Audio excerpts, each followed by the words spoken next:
सही चल रही है पढ़ाई भाई?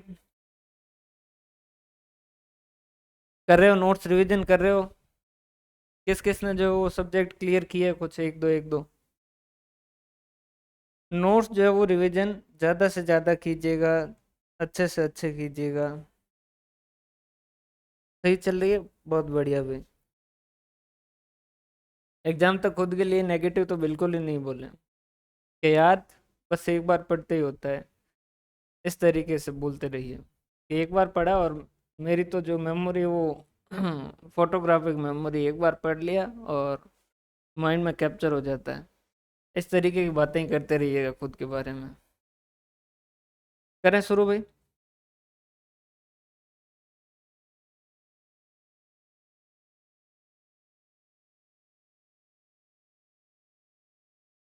वो पहली बार लगेगा, कोई दिक्कत वाली बात नहीं। एक बार रिवीजन करोगे, दूसरी बार करोगे तो कम होगा,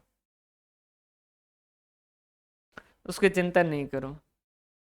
रिवीजन जितना ज़्यादा बार होगा उतना उसका जो है वो स्पीड जल्दी होगी, और फिर धीरे धीरे याद होगा कि भाई ये कहाँ पे है, कौन सी जगह पे क्या क्या लिखा हुआ है, वो माइंड में कैप्चर बनता रहता है।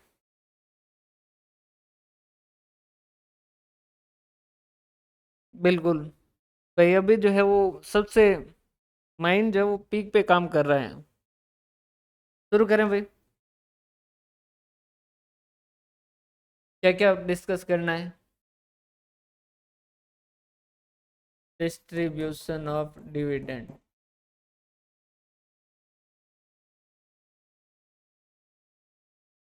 उसके अलावा मैनेजरियल रेमुनरेशन। ठीक है। इसके अलावा मैंने एक फाइल जो वो बनाई है, जो किसकी है, कंपनी एक्ट के जो सेक्शन है उनकी।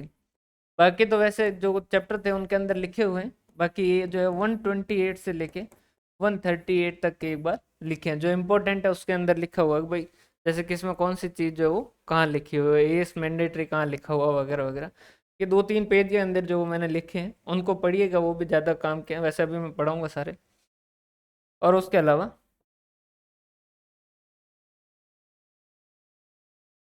शेड्यूल 3। ठीक है। अब आप सोचोगे कि सर आपकी जो मेमोरी बराबर काम नहीं कर रही, एक चीज़ और बची हुई है जिसका नाम है फॉर्मेशन ऑफ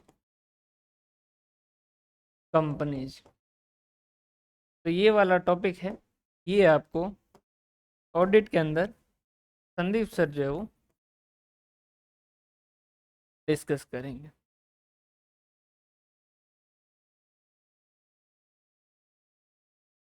भाई अभी तो बढ़िया हूँ, मस्त हूँ, मज़े में हूँ। अब तो अभी तक तो खुद पे भरोसा नहीं हो रहा है कि इतना बड़ा सिलेबस जो कंप्लीट करवा लिया है, और आज कंप्लीट होने वाला है। तो सिलेबस वाकई बहुत लेंदी था, बहुत ज़्यादा लेंदी था। हाथ घिस गए मेरे तो लिखते लिखते।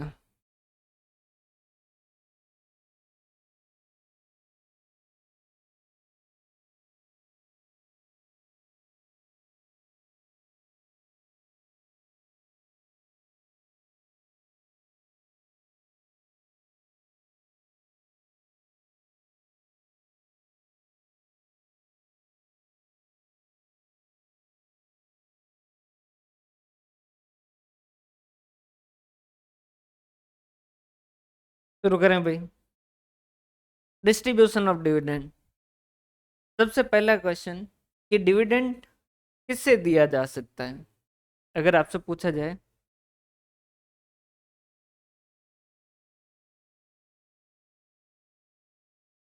बहुत बहुत धन्यवाद। ये जो है वो मैं यूट्यूब पे वीडियो अपलोड करूंगा, उस पे जो है ऐसे कमेंट कीजिएगा अच्छे अच्छे। तो पहला क्वेश्चन ये है कि डिविडेंड जो वो किससे दिया जा सकता है। किसको नहीं, डिविडेंड जो वो किससे दिया जा सकता है। क्वेश्चन जो है वो डिविडेंड किससे दिया जा सकता है। जनरल रिजर्व से, फ्री रिजर्व से, प्रॉफिट से, कैपिटल रिजर्व से, किससे जो है वो दिया जा सकता है, अगर आपसे सीधा क्वेश्चन पूछा जाए। तो। 3 रिजर्व से। बाकी और किसी का और कोई आंसर? फ्री रिजर्व से, जनरल रिजर्व से। अगर हम कंपनी एक्ट के कोई भी सेक्शन को पढ़ रहे हैं तो कंपनी एक्ट ने जो लैंग्वेज लिखी है वो अपने को लिखनी होगी। और जिसमें क्या है,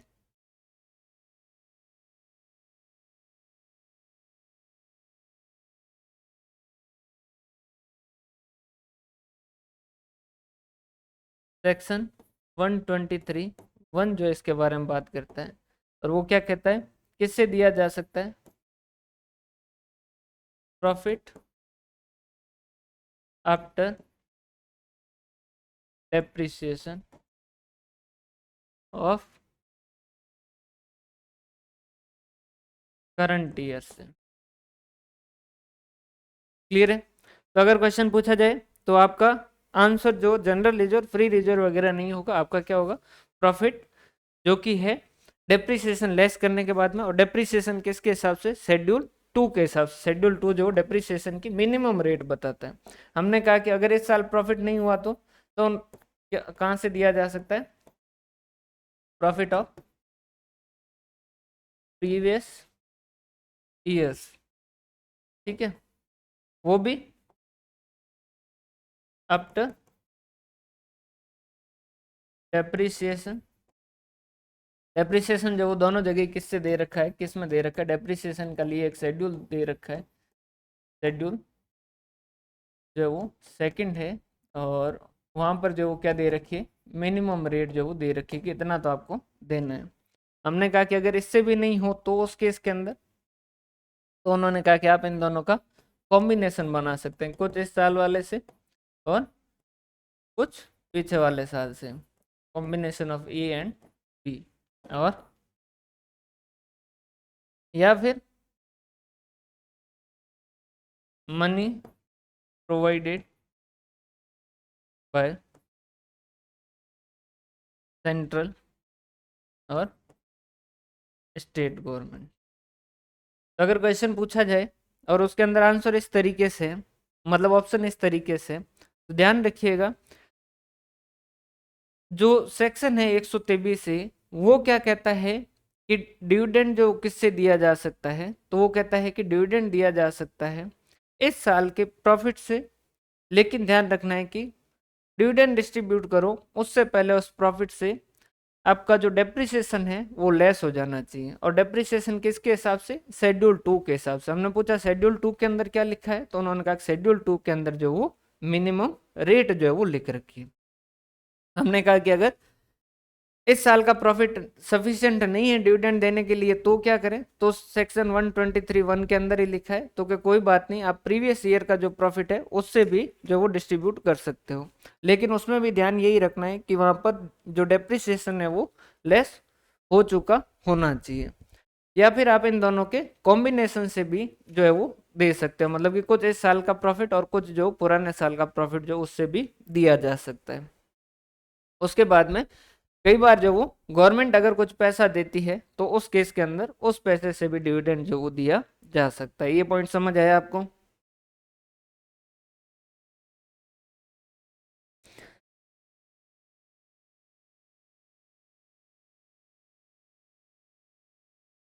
क्लियर है? उसके बाद में क्या लिखा गया है, फ्री रिजर्व का डायरेक्ट नहीं लिखा गया है, जबकि ये लिखा गया है कि भाई कोई भी डिविडेंड जो वो ऐसे रिजर्व से नहीं दिया जाएगा जो रिजर्व जो वो फ्री नहीं है। फ्री रिजर्व की अगर डेफिनेशन देखोगे तो वहां पर क्या लिखा होगा, फ्री रिजर्व वो है जिससे डिविडेंड जो वो दिया जा सकता है। तो अपने को रिजर्व जो वो थोड़े आगे देखने पड़ेंगे, भाई रिजर्व जो फ्री रिजर्व कौन से, और फ्री नॉन फ्री रिजर्व जो वो कौन से हैं। क्लियर है? और उसके अलावा पहले के टाइम के अंदर क्या होता था कि कुछ पैसा जो वो रिजर्व के अंदर ट्रांसफर करना मैंडेटरी होता था कि भाई इतना पैसा आपको क्या करना होगा, रिजर्व के अंदर ट्रांसफर करना होगा डिविडेंड को डिस्ट्रीब्यूट करने में। गवर्नमेंट कई बार पैसा देती है, जैसे कंपनी जो वो सिक होती है या इस तरीके का होता है उसके अंदर गड़बड़ चल रही है तो उसके इसके अंदर डिविडेंड देने के लिए कई बार जो गवर्नमेंट कुछ पैसा देती है। होता वो वेरी एक्सेप्शनल केस है, लेकिन अगर है तो उससे भी दिया जा सकता है।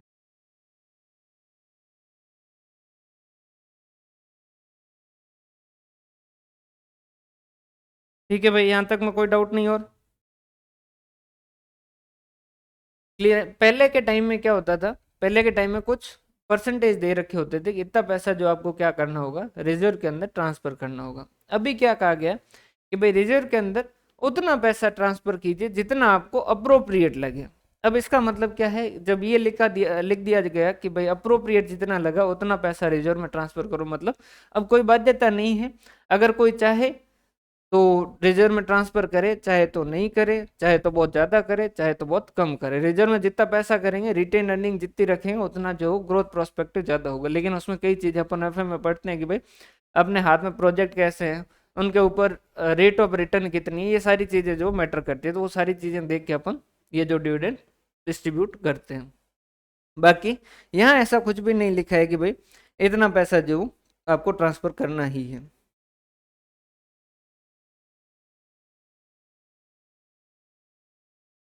क्लियर है ये?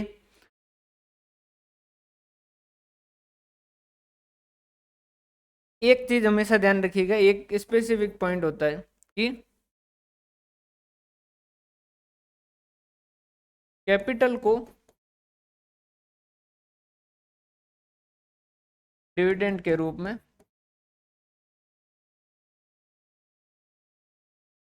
रीपे नहीं कर सकते। इसका कहने का मतलब सीधा सीधा ये है कि कोई भी जो कैपिटल नेचर के रिजर्व है, चाहे कुछ भी कैपिटल है, पेड अप शेयर कैपिटल वगैरह, उससे किसी से भी जो डिविडेंड वगैरह है वो कुछ भी नहीं दिया जाएगा और नहीं देना चाहिए। अब सेकंड पॉइंट आता है कि अगर मान लीजिए हमारे पास प्रॉफिट जो वो सफिशिएंट नहीं है,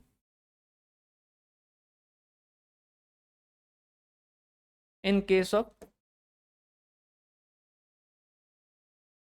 इन एडिक्वेसी ऑफ प्रॉफिट और या लॉस की सिचुएशन है, तो उस केस के अंदर जो हम किस तरीके से देंगे। तो उस केस के अंदर क्या क्या कह रखा है, 3 पॉइंट दे रखे हैं कि इन तीनों पॉइंटों को देख के आप जो दीजिए। सबसे पहला जो है वो दे रखा है कि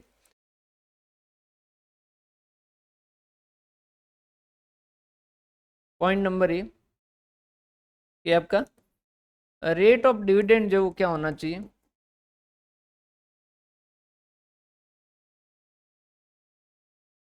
average rate of dividend of last 3 years. कि आपकी जो डिविडेंड की रेट है वो लास्ट 3 साल के जो डिविडेंड की रेट है उनके एवरेज जो बनती है उस रेट से कम होना चाहिए। एक भाई जब अपन ने सेक्शन 135 लिखा था ना, उसके अंदर लिखा था कि 2% जो सीएसआर के अंदर खर्चा करना होगा सीएसआर के लिए प्रीवियस ईयर के नेट प्रॉफिट का, उसको थोड़ा करेक्ट कर लीजिएगा। उसकी जगह सही वर्ड जो वो ये है कि उसे 2% जो अपने प्रॉफिट का सीएसआर के अंदर जो वो खर्चा करना है अपने पिछले 3 सालों के एवरेज प्रॉफिट का। समझिएगा, जो सेक्शन 135 था वहां पर हमने ये लिख दिया कि पीछे वाले साल का प्रीवियस ईयर का जो है वो प्रॉफिट है, उसका 2% जो वो सीएसआर के अंदर खर्चा करना है। जबकि वहां पर एक्चुअल में क्या था, एक्चुअल में ये था कि प्रीवियस 3 इयर्स के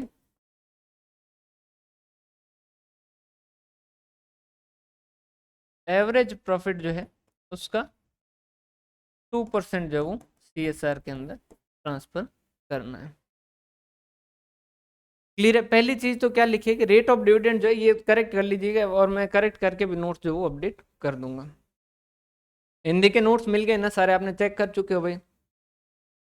जैसे कि पिछले 3 साल के अंदर उनका एक साल में 15% है, एक साल में 18% डिविडेंड दिया, और एक साल के अंदर उन्होंने 12% दिया। तो हम यहाँ पर क्या करेंगे, इन तीनों का एवरेज लेंगे कि भाई 15% प्लस 18% प्लस 12% डिवाइडेड बाय 3, और ये जो रेट है इससे कम डिविडेंड की रेट जो वो होनी चाहिए। गुड आफ्टरनून जी, गुड आफ्टरनून। क्लियर है? लेकिन इसके साथ एक इसके अंदर कंडीशन है। कंडीशन क्या है कि अगर कोई कंपनी ऐसी है,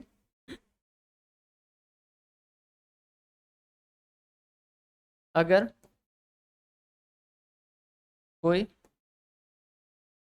कंपनी ने लास्ट 3 ईयर्स में कोई डिविडेंड नहीं दिया, 3 सालों में कोई डिविडेंड जो वो नहीं दिया।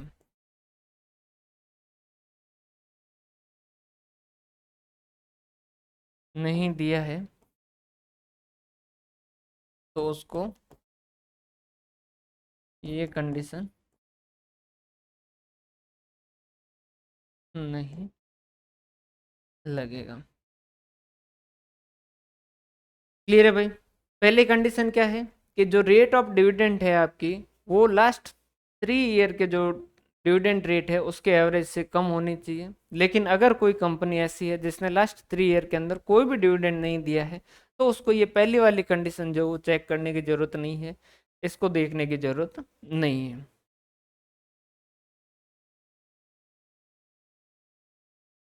क्लियर? दूसरी कंडीशन,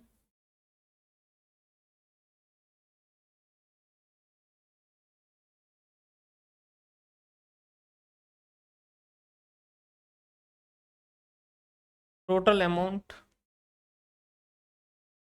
ड्रॉन जो है, जो पूरा अमाउंट जो वो निकाला जाएगा, जिसमें से किसमें से, रिजर्व में से, फ्री रेजर या जनरल रेजर कह दो, वो क्या होना चाहिए, less than 10% of paid up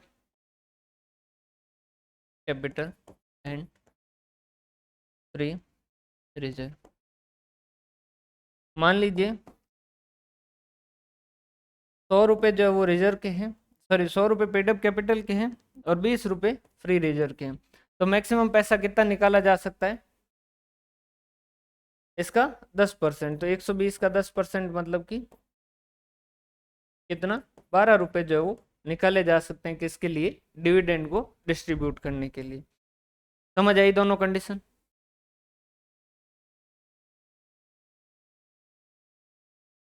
clear है? इसके बाद में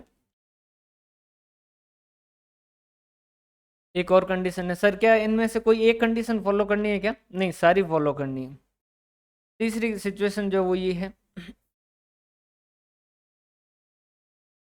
कि आफ्टर विड्रॉल, विड्रॉल के बाद जो वो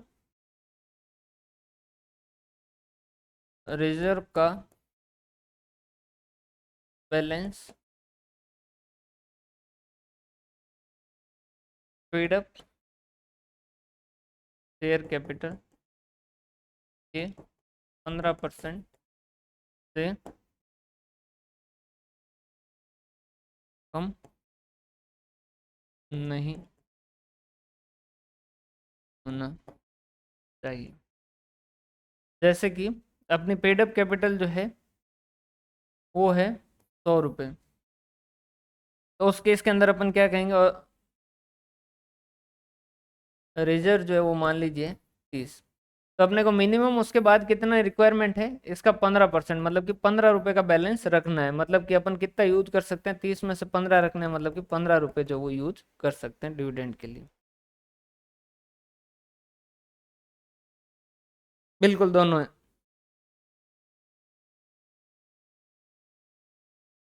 total amount drawn from the free reserve जो वो 10% of paid up share capital और फ्री रिजर्व से जो कम होना चाहिए। मतलब कि अपनी पेड अप कैपिटल मान लीजिए 100 रुपये है और फ्री रिजर्व अपने 20 रुपये हैं, तो अपन क्या कहेंगे, टोटल 120 है, 120 का जो 10%, मतलब कि 12 रुपये जो मैक्सिमम विड्रॉ कर सकते हैं, उससे ज़्यादा जो विड्रॉ नहीं कर सकते हैं। समझ आ रही बात? भाई टोटल जो पेड अप कैपिटल और फ्री रिजर्व उसके 10% से ज्यादा पैसा जो विड्रॉ नहीं कर सकते हैं। तो अपने पास अगर 120 है टोटल, तो इसका 10% मतलब कि 12 रुपये विड्रॉ करके अपन उस उतना जो उसको डिविडेंड पे करने के लिए यूज कर सकते हैं, उससे ज्यादा पैसा जो विड्रॉ नहीं कर सकते।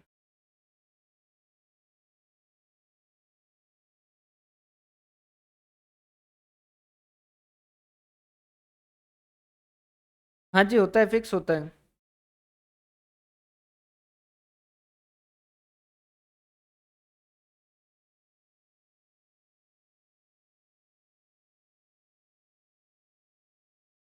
और चौथी कंडीशन जो है वो सिंपल सी है वो क्या कहती है कि जो अमाउंट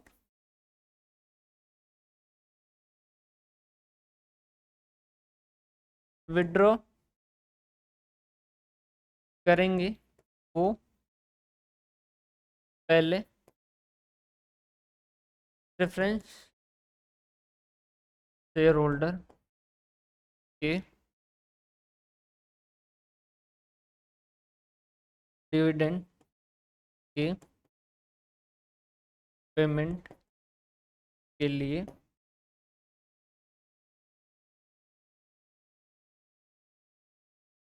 यूज करेंगे। जो भी पैसा विड्रॉ किया वो पहले प्रेफरेंस शेयर होल्डर का जितना डिविडेंड बनता है उतना उनका दे दो, और उसके बाद में जो बचेगा वो जो है वो इक्विटी शेयर होल्डर का दिया जाएगा। यहाँ तक कि पॉइंट के अंदर कोई डाउट हो तो बताइए। ये दोनों के डिविडेंड के लिए बात कर रहे हैं।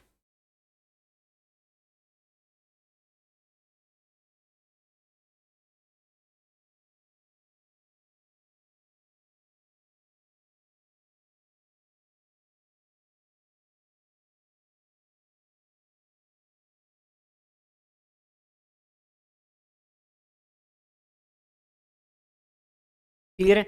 इसके अलावा एक चीज और कही गई है कि कोई भी कंपनी जो है वो डिविडेंड जो है वो तब तक नहीं दे सकती जब तक उस वो जो है वो डेप्रिसिएशन और उसके जो प्रीवियस ईयर के कुछ लॉस है उनको एडजस्ट नहीं कर देती।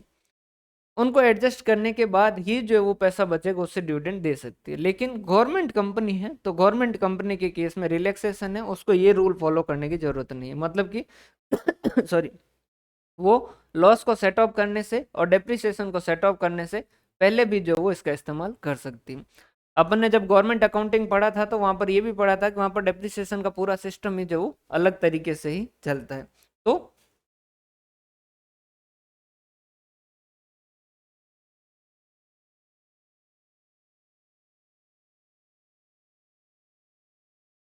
बिल्कुल भाई सही बता रहे हैं।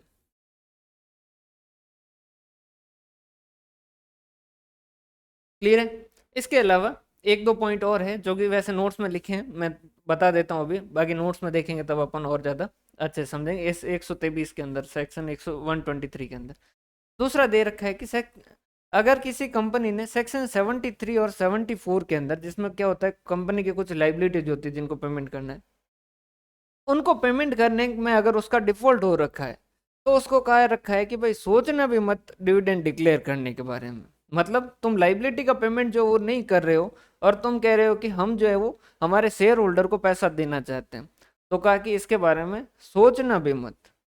समझ आ रही बात। तो अगर किसी कंपनी ने सेक्शन 73 और सेक्शन 74 के पेमेंट के अंदर डिफॉल्ट कर रखा है तो वो कंपनी डिविडेंड डिक्लेयर करने के बारे में सोच भी नहीं सकती, तो डिविडेंड डिक्लेयर तो करेगी ही नहीं।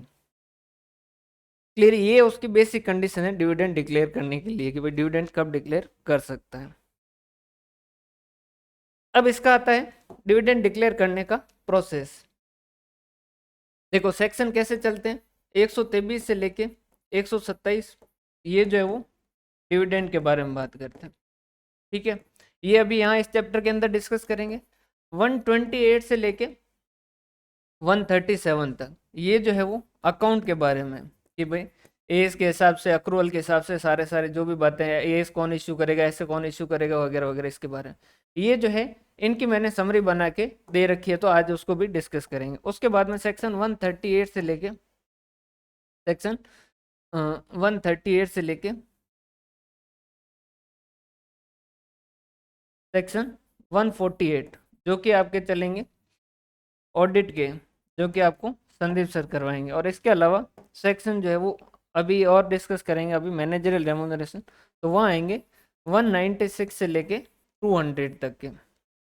और जहाँ पर एक और शेड्यूल जो है वो डिस्कस करना है अपने को, शेड्यूल 5, ये जो है ये बात करता है कि इसके बारे में मैनेजरियल रेम्यूनरेशन के बारे में। ठीक है, पूरा सेक्शन जो है वो अपने को पढ़ने की जरूरत नहीं है कि भाई उसमें कितनी पेनल्टी वगैरह, वो मैंने लिखी जरूर है, लेकिन उस पर ज़्यादा ध्यान देने के बजाय अपने अकाउंट के लिए जो है, जो अकाउंटिंग जिससे मैटर करती है वो वाले पॉइंट जो वो ज़्यादा इंपॉर्टेंट है। मैं जब नोट्स में बताऊंगा तब आपको ये भी बता दूंगा भाई ये जो अपने लिए ज़्यादा इंपॉर्टेंट है, इसके ऊपर ज़्यादा ध्यान देना है। जैसे कि लिख रखा है कि कंपनी को अपने अकाउंट जो कितने साल तक मेंटेन करके रखने हैं। तो ये एमसीक्यू बनने के लिए एक अच्छी चीज है। लेकिन यहाँ पर उसके लिए पनिशमेंट, इम्प्रिजनमेंट वगैरह इनके बारे में क्वेश्चन बनने के चांसेस कम है। अगर लॉ का एग्जाम हो तो वहां पर इम्प्रिजनमेंट वगैरह जो पनिशमेंट है उसके क्वेश्चन पूछे जाते हैं। अपन यहाँ पर अकाउंटिंग के प्रोस्पेक्टिव से देख रहे हैं। हालांकि मैंने लिखे जरूर है, लेकिन उन पे उतना ज्यादा ध्यान देने की जरूरत है नहीं। अब यहाँ पर इसके बाद में आते हैं कि प्रोसेस कैसे होगा, कि भाई कैसे जो डिविडेंड डिक्लेयर करेंगे। सबसे पहले क्या करेंगे,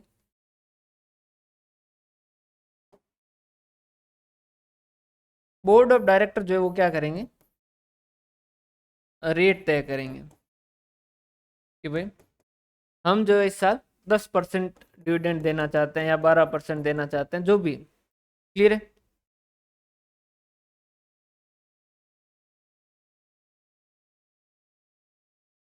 अरे भाई थोड़ा यूं भी लगता है ना कि क्या होता है, कई चीजें जो है वो देख रखी हो ना, तो ऐसा कोई क्वेश्चन आ भी जाए तो दिमाग में अटका हुआ होगा, तो वो एमसीक्यू में जो है वो निकल जाएगा और आप आंसर दे पाओगे इस हिसाब से।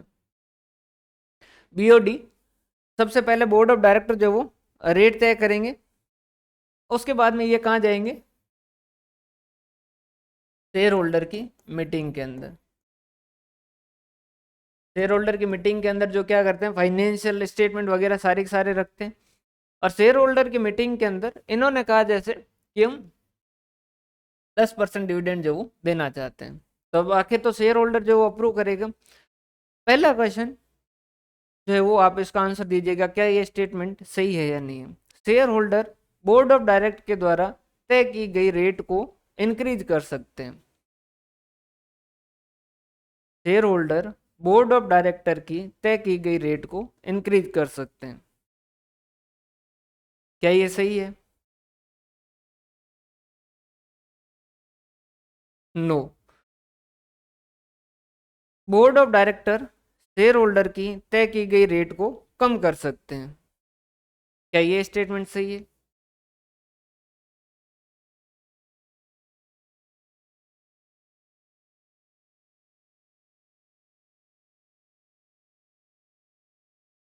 कम कर सकते हैं, बाकी इंक्रीज नहीं कर सकते हैं, बिल्कुल सही बता रहे हो भाई। क्या कहा गया, शेयर होल्डर को कहा कि भाई ये जो है रेट हमने तय करके दी है, इसको क्या करो, या तो आप अप्रूव कर दो, सीधा कर दो, या कम करके अप्रूव कर दो, लेकिन ज़्यादा नहीं कर सकते। फिर उसके बाद में इनका रेजोल्यूशन पास हुआ। रेजोल्यूशन पास होने के बाद में जो है वो ये क्या हो जाएगा, रेजोल्यूशन पास होते ही अब क्या हो चुका है, डिविडेंड डिक्लेयर हो चुका है।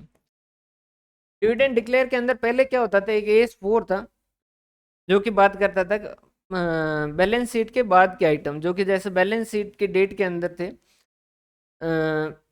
जैसे कि किसी हमारे डेटर के ऊपर केस चल रहा है, जिससे अपन पैसा मांगते हैं, उसके ऊपर केस चल रहा है। 31 मार्च को जो अपन ने उसके ऊपर क्या किया, 10% प्रोविजन बनाया, और फिर फाइनेंशियल स्टेटमेंट अप्रूव हुए उससे पहले पहले वो क्या हो गया, इंसॉल्वेंट घोषित हो गया, और हमको पता चल गया कि भाई अब इससे पैसा कुछ भी मिलेगा नहीं। तो उसके लिए एस 4 है कि भाई बैलेंस शीट डेट के बाद के जो भी आइटम है उनको अपन क्या बैलेंस शीट के अंदर, मतलब फाइनेंशियल स्टेटमेंट में इनकॉर्पोरेट करेंगे या नहीं करेंगे, मतलब उनको एडजस्ट करेंगे या नहीं करेंगे। तो वहां पर कह रखा होता था कि भाई अगर उसकी बैलेंस शीट डेट के अंदर सिचुएशन थी, कंडीशन थी, और उस दिन हमने उसके एडजस्टमेंट बनाए, तो उस केस के अंदर अपन एडजस्ट करेंगे, और बिल्कुल नया ट्रांजेक्शन तो एडजस्ट नहीं करेंगे। वहां पर पहले ये लिखा होता था कि डिविडेंड जब डिक्लेयर किया जाता है, डिविडेंड नॉर्मली डिक्लेयर कब किया जाता है, फाइनेंशियल स्टेटमेंट बने उसके बाद में बोर्ड ऑफ डायरेक्टर अप्रूव करेंगे, फिर शेयर होल्डर की मीटिंग होगी, फिर शेयर होल्डर अप्रूव करेंगे। तो पहले एस 4 में लिखा होता था कि होता चाहे बैलेंस शीट डेट के बाद में है, लेकिन फिर भी इसको क्या करेंगे, फाइनेंशियल स्टेटमेंट के अंदर एडजस्टमेंट करेंगे। लेकिन अब जो है नया रूल जो आ रखा है, मतलब इसके अंदर अमेंडमेंट हो चुका है, तो अब जो है वो क्या कहता है कि इसको एडजस्ट करने की जरूरत नहीं है। समझ आ रही बात। तो अब फाइनेंशियल स्टेटमेंट बने, मतलब कि 31 मार्च को फाइनेंशियल स्टेटमेंट बने, उसके बाद मान लीजिए 15 अप्रैल को मीटिंग हुई और ये डिविडेंड डिक्लेयर हुआ, तो डिविडेंड डिक्लेयर होने के बाद में क्या उस डिविडेंड को अपने अपने इस साल की जो फाइनेंशियल स्टेटमेंट उसमें एडजस्ट करने की जरूरत है क्या? नहीं, अब एडजस्टमेंट करने की जरूरत नहीं है। पहले उसको अपन क्या करते थे, लाइबिलिटी वगैरह बनाते थे और उसको एडजस्ट करते थे। आज के टाइम में इतना कहा गया कि एक काम कर दीजिए आप, इसके जो नोट्स, फाइनेंशियल स्टेटमेंट के जो नोट्स है उसके अंदर जो एज ए कंटीजेंट लाइबिलिटी जो उसको शो कर दीजिए, बाकी आपको इसको बैलेंस शीट के अंदर एडजस्टमेंट करने की जरूरत नहीं है। क्लियर है यहां तक की बात?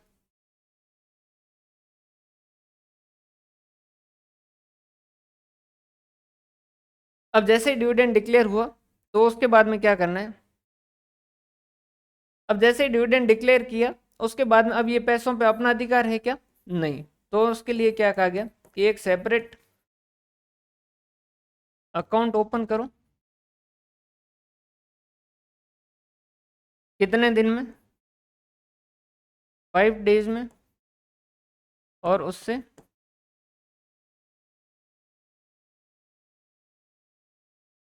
30 डेज में पेमेंट कर दो। ये अब पैसा अपना नहीं है, अब ये पैसा शेयर होल्डर का है, अपने पास पड़ा है, तो अपन क्या करेंगे, उसको एक अलग खाते में ट्रांसफर करेंगे, एक अलग से सेपरेट अकाउंट ओपन करेंगे, उसके अंदर जो पैसा भेज देंगे और उसके बाद में 30 दिन के अंदर वहां से पेमेंट कर दिया जाएगा। क्लियर है? अब कोई डिविडेंड लेने नहीं आए तो, अब ये 30 दिन हो गए और कोई डिविडेंड लेने आया ही नहीं, मान लीजिए कोई एक दो शेयर होल्डर है जो डिविडेंड लेने नहीं आए हैं, तो उनके लिए क्या कहा गया कि उनको, उनका जो पैसा है उनका अगले 7 डेज में अनपेड डिविडेंड अकाउंट में ट्रांसफर कर दूं।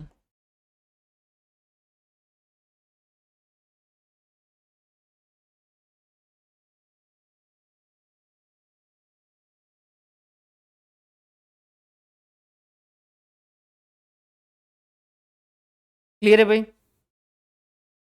अब इसमें एक चीज ये भी ध्यान रखिएगा कि भाई यहाँ पर आपको क्या करो, 7 डेज के अंदर ट्रांसफर करो, और उसके अलावा एक चीज ये भी ध्यान रखिएगा, 90 डेज के अंदर जो क्या करना होगा एक इसका,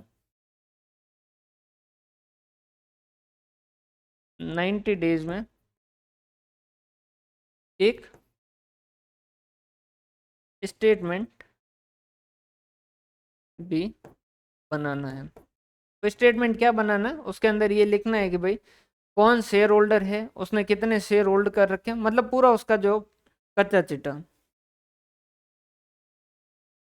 वो सारी चीजें होती है, लेकिन अभी जो वो आरपीएससी के पास इतना जो वो नहीं आया होगा, और ना अभी जो ये रूल वगैरह जो है वो इसी तरीके से पढ़ने, अपने एग्जाम के लिए यही है भाई। शेयर खरीदना शेयर बेचना आज के टाइम में बहुत अलग प्रोसेस हो चुका है, लेकिन जो कंपनीज एक्ट है उसके हिसाब से रूल है और क्वेश्चन अपने उसी हिसाब से आएंगे। समझ आ रही बात भाई? ज्यादातर टीचर क्या करते हैं कि वो ये बताते हैं कि उनको क्या आता है, जबकि बताना उनको ये चाहिए कि एग्जाम में क्या आता है, जरूरी वो है। एग्जाम के अंदर अगर ये आता है तो आपको ये पढ़ना है, और एग्जाम के अंदर अगर कोई दूसरी चीज है तो वो चीज जो मैं बताता, बाकी दूसरी चीजें बताने से कोई मतलब ही नहीं।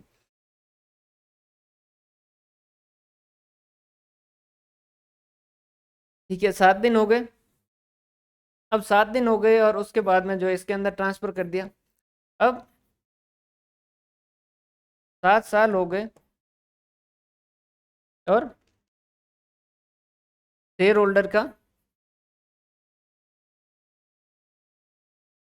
शेयर होल्डर से ना तो चिट्ठी ना संदेश, कुछ भी नहीं आ रहा, पता ही नहीं चल रहा है कि कौन है।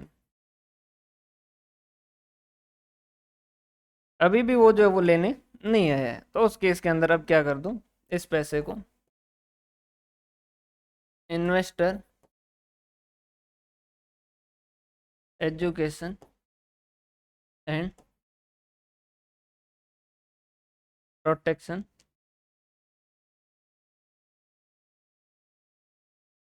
फंड में ट्रांसफर कर दो।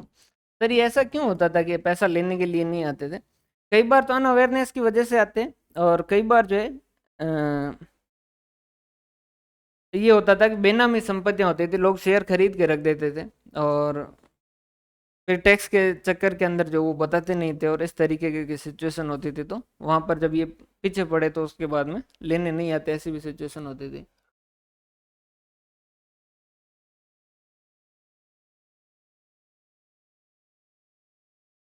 क्लियर है भाई? Investor education and protection fund, जिसके बारे में बात करेगा सेक्शन 125, जो कि इसके बताएगा कि इसमें पैसा कहाँ कहाँ से आएगा और कहाँ कहाँ इसको यूज करना है। नॉर्मली ये वही होगा कि अगर जैसे इसमें से एक तो मेन तो अगर किसी शेयर होल्डर को है और उसको बाद में याद है और उसको पता चला, तो वो जाके यहाँ से पैसा ले सकता है क्या? ले सकता है, उसमें ऐसी कोई दिक्कत वाली बात है नहीं। बाकी ये नॉर्मली एजुकेशन और अवेयरनेस प्रोग्राम वगैरह के काम करते हैं, सरकार जो इसको हैंडल करती है।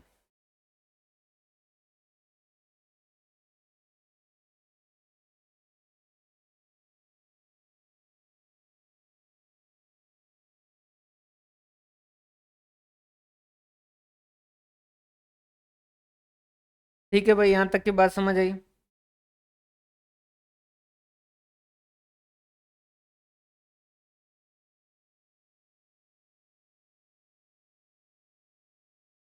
सर ये बाकी वाले जो सेक्शन है वो, उनके अंदर अपने इतना ज़्यादा जो काम का है नहीं, बाकी उसके अंदर जो है वो नोट्स के अंदर जो लिख रखे हैं वहाँ से एक बार बता दें। सेक्शन 125 ये जो है वो, ये investor education and protection fund के बारे में बताएगा कि भाई इसमें पैसा कहाँ से आएगा, क्या यूज होगा, कैसे यूज होगा, कौन यूज करेगा, वगैरह वगैरह, ये सारी कुछ बातें जो है वो यहाँ लिखी हुई है। ठीक है भाई।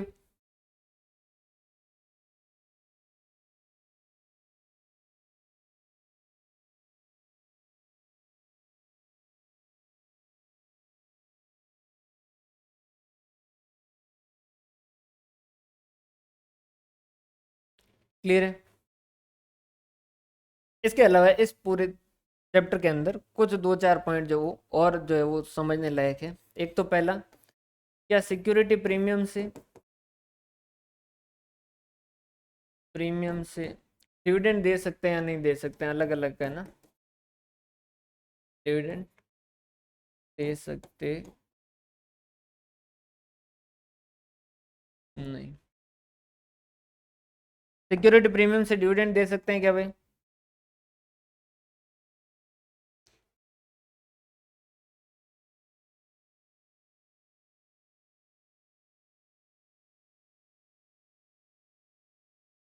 नहीं, ठीक है। नो, उसके बाद में second, balance of share forfeited, इससे दिया जा सकता है क्या?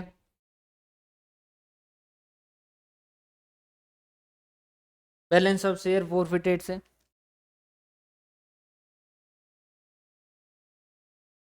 नो, ठीक है।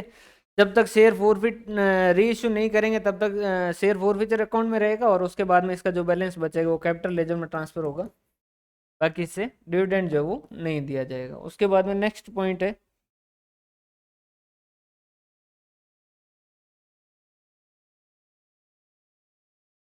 Profit prior to incorporation. अगर कोई कंपनी इनकॉर्पोरेट हुई, उससे पहले का कोई प्रॉफिट पड़ा है, क्या उससे यूज हो सकता है क्या? उससे डिविडेंड दिया जा सकता है क्या?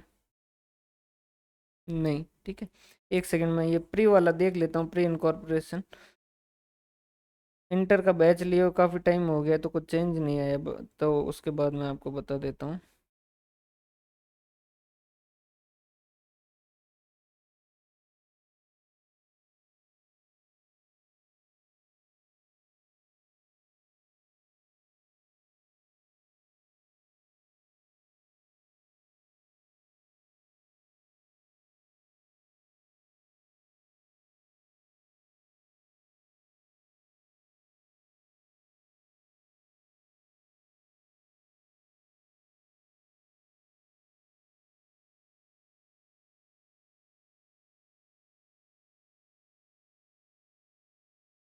ये जो है वो नोट्स में भी लिख दीजिएगा भाई, है ना।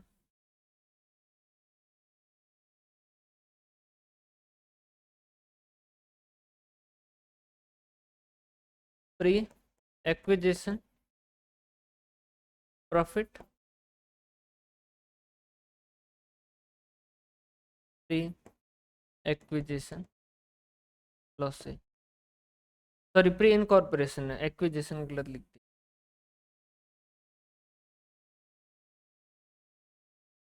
प्री इनकॉर्पोरेशन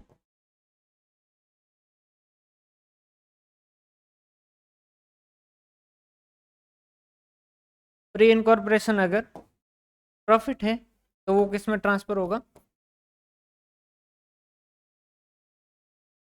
कैपिटल रिजर्व में।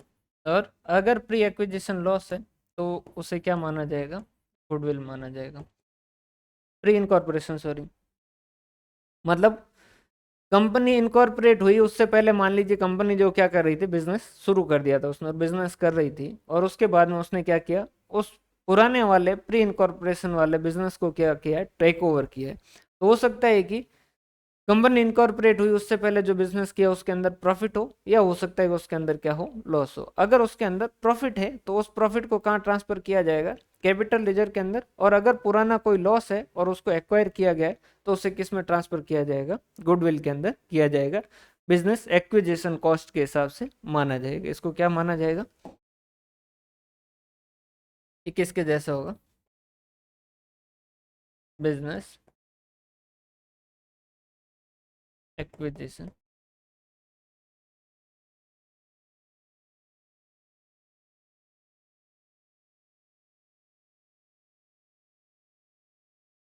ठीक है भाई, ये नोट्स में थोड़ा अपडेट कर दीजिएगा, वैसे ये है नहीं आपके, लेकिन फिर भी आ गया है तो बीच में आया तो अपन इसको भी देख लेते हैं।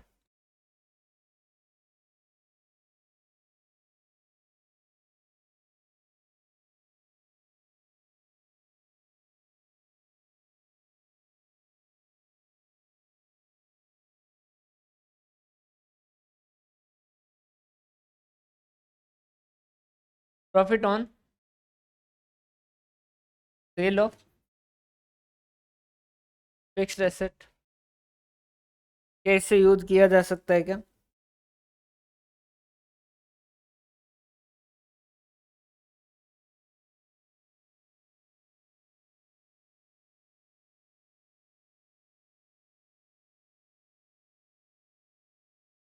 यहाँ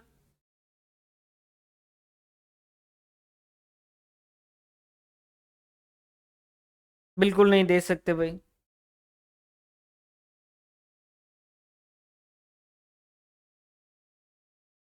बैलेंस ऑफ सिंकिंग फंड एक बार मैं चेक भी कर लेता हूँ, एक सेकेंड है ना। बैलेंस ऑफ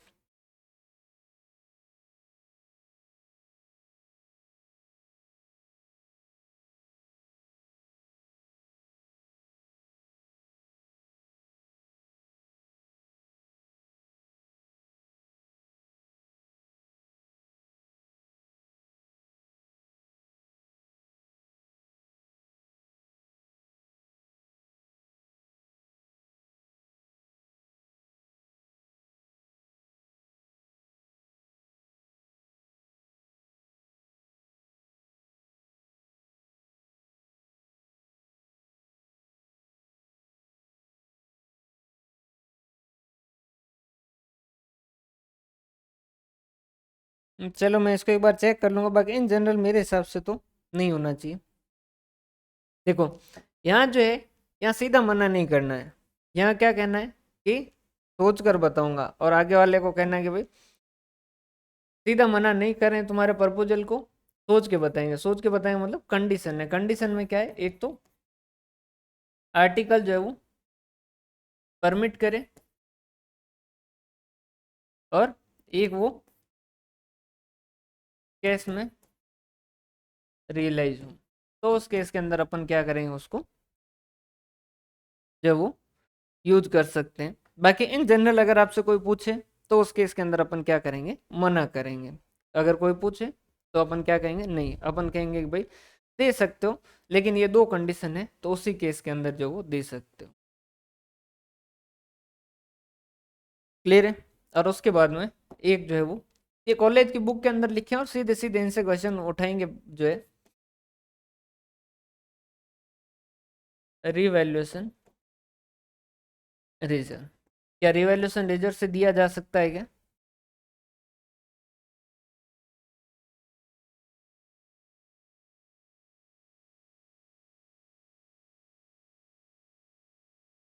हाँ, आर्टिकल ऑफ एसोसिएशन। तो क्या इससे दिया जा सकता है क्या? बिल्कुल नहीं। रिवैल्यूएशन रिजर्व से तो सोचना भी जो गलत है कि भाई रिवैल्यूएशन रिजर्व से दिया जाए। तो ये है डिस्ट्रीब्यूशन ऑफ डिविडेंड। नोट से जो अपन इसको देख लेते हैं।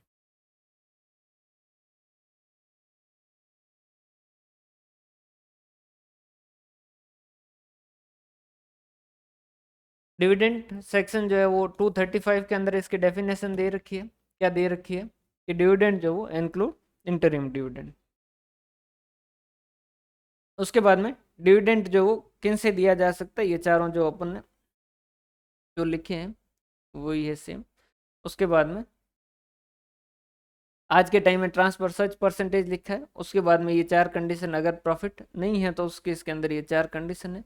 उसके बाद में जब तक पुराने कोई भी कंपनी डिविडेंड डिक्लेयर नहीं कर सकती, जब तक पुराने उसके प्रॉफिट और सॉरी पुराने लॉस और डेप्रिसिएशन जो है वो एडजस्ट नहीं कर सकता, लेकिन गवर्नमेंट जो है वो कर सकती है, गवर्नमेंट कंपनी तो कर सकती है। अगर सेक्शन 73 और सेक्शन 74 का डिफॉल्ट है तब भी डिविडेंड डिक्लेयर करने का सोचना भी मत है। ठीक है, ये प्रोसीजर जो अपन ने अभी लिखा था वो सेम ही प्रोसीजर है। उसके बाद में इन्वेस्टर एजुकेशन फंड सिर्फ देख लीजिएगा, बाकी इसके अंदर ज़्यादा जो है वो पढ़ने की जरूरत नहीं है। सेक्शन 125 कि इसमें ये जो पैसा सेंट्रल गवर्नमेंट की ग्रांट होगी, डोनेशन जो भी रिसीव होगा सेंट्रल गवर्नमेंट स्टेट गवर्नमेंट से, अनपेड डिविडेंड अकाउंट का जो भी बैलेंस है सेक्शन 124(5) जो जिसको ट्रांसफर करने को कहता है, और बाकी general revenue account of central government से पैसा आएगा वगैरह वगैरह। और बाकी इसको यूज करेंगे लोगों को समझाने के लिए, किसी का अनक्लेम डिविडेंड है तो उसको देने के लिए, उनको अवेयरनेस करने के लिए, या फिर किसी distribution of disgorge among eligible applicant for shares debenture in accordance with the order made by the court और ट्रिब्यूनल। अगर जैसे कई बार कोर्ट जो कह देता है कि भाई इनका ये जो शेयर्स और डिबेंचर के मामले में इनका पैसा बनता है और इनका दो, तो उस केस के अंदर वहां भी इसका पैसा जो इससे दिया जा सकता है। रिम्बर्समेंट ऑफ लीगल एक्सपेंसेज और एनी अदर पर्पज एक बार देख लीजिएगा, बाकी इसके अंदर ज़्यादा पढ़ने की जरूरत नहीं। सेक्शन 127 जो पेनल्टी बताता है कि अगर डिविडेंड जो 30 दिन में डिस्ट्रीब्यूट नहीं कर पाए, अगर यहाँ पर ध्यान रखिएगा नॉर्मल जो नेचुरल जस्टिस का तो हमेशा ही लगेगा, अगर जैसे कहीं गलती नहीं है उसकी तो उसके इसके अंदर उसके ऊपर नहीं लगाया जाएगा। तो कम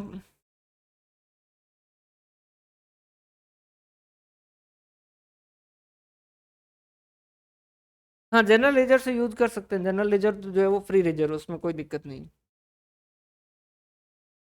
section 127 penalty for failure to distribute dividend. तो जो शेयर होल्डर है उनको उससे आगे जितने भी दिन का बाकी बचेगा उतने दिन 18% इंटरेस्ट के साथ देना है, और जो भी डायरेक्ट डिफॉल्ट है उसको 1000 रुपीज पर डे और 2 साल का साधारण जो है कारावास उसे दिया जाएगा। देख लीजिएगा, बाकी याद करने की जरूरत है नहीं, क्योंकि याद करने के लिए आपके पास और भी बहुत सारी चीजें हैं। Provided that no offence if, इनको सिर्फ एक बार कैजुअली देख लीजिए, बिल्कुल लॉजिकल चीजें भाई। अगर जैसे due to operation of law, कोई कानून के अंदर उसकी कोई कारण से जो उसको पेमेंट नहीं कर पा रहे, कोई दिक्कत नहीं, मन जो है ये सजा नहीं मिलेगी। शेयर होल्डर को डायरेक्शन, शेयर होल्डर ने डायरेक्शन दिए कि भाई इसको पेमेंट करना है, इस तरीके से पेमेंट करना, वहाँ करने गए वहाँ पेमेंट हो नहीं पा रहा है, या फिर डिस्प्यूट रिगार्डिंग राइट कि इसको दें या उसको दें, इन दोनों के बीच में लड़ाई चल रही है, या फिर लॉफुली एडजस्टेड की कानूनी रूप से अपन उस पैसे को कहीं एडजस्ट कर पा रहे हैं, या कंपनी की साइड से डिफॉल्ट नहीं है, शेयर होल्डर की साइड से, तो फिर कोई भी सजा नहीं मिलेगी।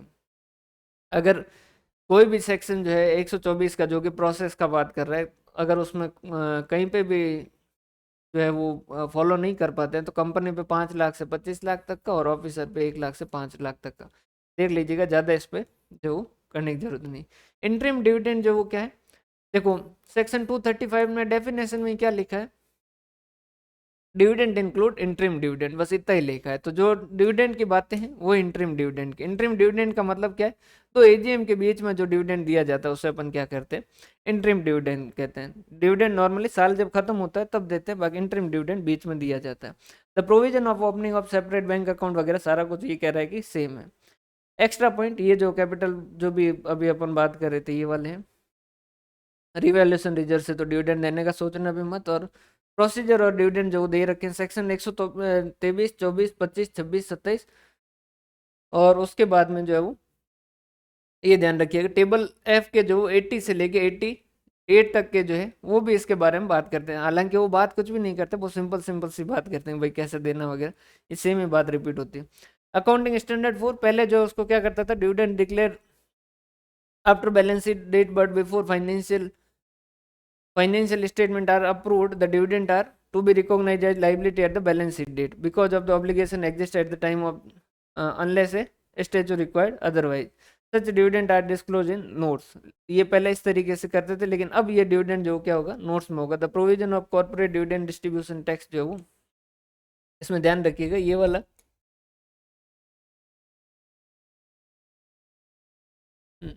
dividend are not recognized as liability in the balance sheet date because of no obligation exists at the time unless the statute required otherwise. आज के टाइम में ऐसा कोई रिक्वायर है नहीं, इस कारण जो अपन इसको क्या करेंगे, such dividend are disclose in notes, उसको अपन क्या करेंगे नोट्स के अंदर जो वो लिखेंगे, और उसको बैलेंस शीट जो है उसके अंदर फाइनेंशियल स्टेटमेंट के लास्ट में नोट्स होते हैं वहां पर लिखेंगे। पहले जो है इसको एडजस्ट किया जाता था। और लास्ट जो वो लिखा है कि कॉर्पोरेट पहले जो है वो डीडीटी होता था और उसके अंदर ग्रॉसअप वगैरह होता था, जो कि अब हटा दिया है तो अपने को पढ़ने की जरूरत है नहीं। और कॉलेज वाली जो बुक है वहां तक भी ये खबर पहुंच चुकी है कि डीडीटी हट चुका है, इस वजह से अब अपने को वाकई पढ़ने की जरूरत है नहीं।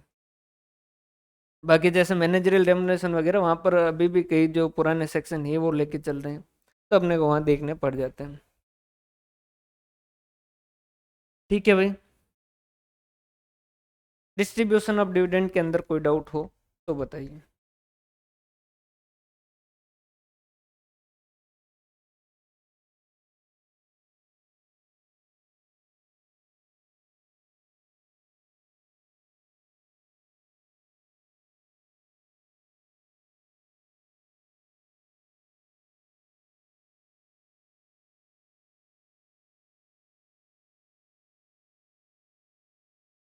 क्लियर है यहाँ तक का?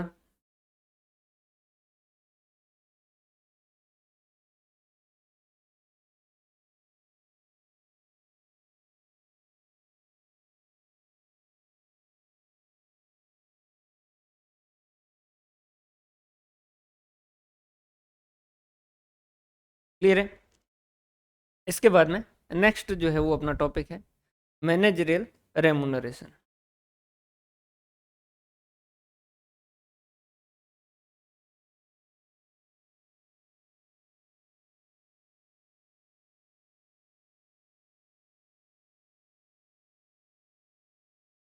वैसे सेक्शन इसके 196 से जो है वो इस मैनेजरियल रेमुनरेशन के बारे में बात करते हैं।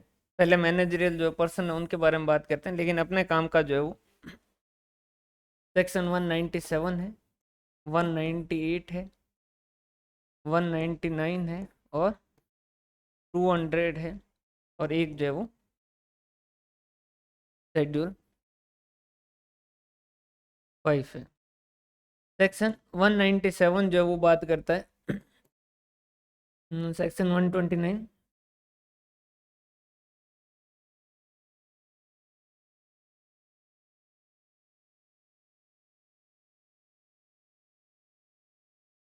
198 जो है वो बात करता है कंप्यूटेशन ऑफ प्रॉफिट के बारे में बात करता है। 199 किसके बारे में बात करता है, रिकवरी इन सर्टेन केसेस, और 200 जो है वो सेंट्रल गवर्नमेंट को पावर देता है कि वो रूल बना सकता है, वो रूल बनाए। ठीक है। शेड्यूल 5 जो है इसके 4 पार्ट है वैसे अपने यहाँ पर, पार्ट 1, पार्ट 2, पार्ट 3 और पार्ट 4। मेनली अपने जो है वो पार्ट 2 है जो कि बात करता है इन एडिक्वेसी ऑफ प्रॉफिट जब हो तो उस केस के अंदर मैनेजरियल रेम्युनरेशन कैसे दें।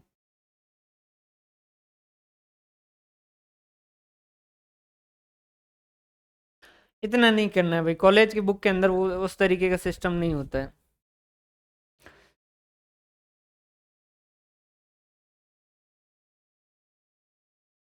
यहाँ जो है वो अगर क्वेश्चन इस तरीके से स्पेसिफिकली कह देगा आर्टिकल से परमिट है और केस से जो है वो रिसीव हुआ है, तो उसी केस के अंदर अपने को डिविडेंड डिक्लेयर करने के बारे में बात करनी है उससे, अदरवाइज नहीं करनी। बहुत ही सिंपल सा, बहुत ही आसान सा, बहुत ही छोटा सा टॉपिक है। सबसे पहले आते हैं कि भाई है क्या ये चैप्टर। ये चैप्टर क्या कहता है, देखो अल्टीमेटली कंपनी के केस के अंदर एक लाइन कही जाती है। क्या लाइन कही जाती है? लाइन कही जाती है कि शेयर होल्डर और मैनेजमेंट ट्रेन की दो पटरियों के जैसे हैं जो हमेशा साथ चलेंगे लेकिन वो कभी भी मिलेंगे नहीं, और ना वो एक दूसरे को क्रॉस करेंगे, ना एक दूसरे को वो क्या करेंगे, इंटरफेयर करेंगे। अब यहाँ पर क्या होता है, शेयर होल्डर पैसे देते हैं किसको? मैनेजमेंट को, ताकि वो क्या करें, कंपनी को चलाएं। अब उनकी जो सैलरी है वो कितनी होनी चाहिए, इसके बारे में जो वो ये सेक्शन कहता है कि भाई एक लिमिट तक होनी चाहिए, उससे ज़्यादा उनको पैसा नहीं देना है।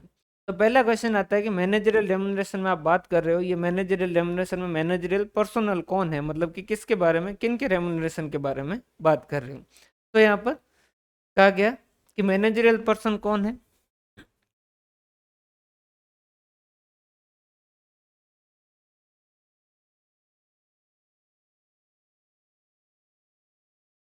एक तो है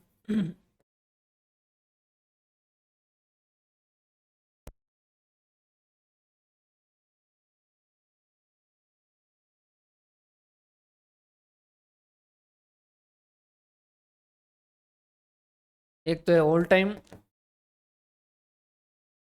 डायरेक्टर, वो एक है एमडी जैसे अपन कहते हैं, मैनेजिंग डायरेक्टर और मैनेजर। इनके आपस में रूल होते हैं, बहुत सारे सेक्शन जो वो चलते हैं इनके डायरेक्टर के, जो है वो जब ये खत्म हो जाते हैं ना, सेक्शन 148 पे कॉस्ट ऑडिट के साथ खत्म होते हैं, वहां पर ये डायरेक्टर जो वो शुरू होते हैं।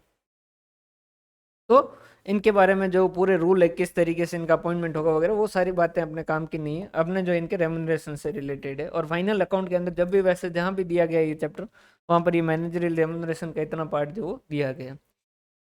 तो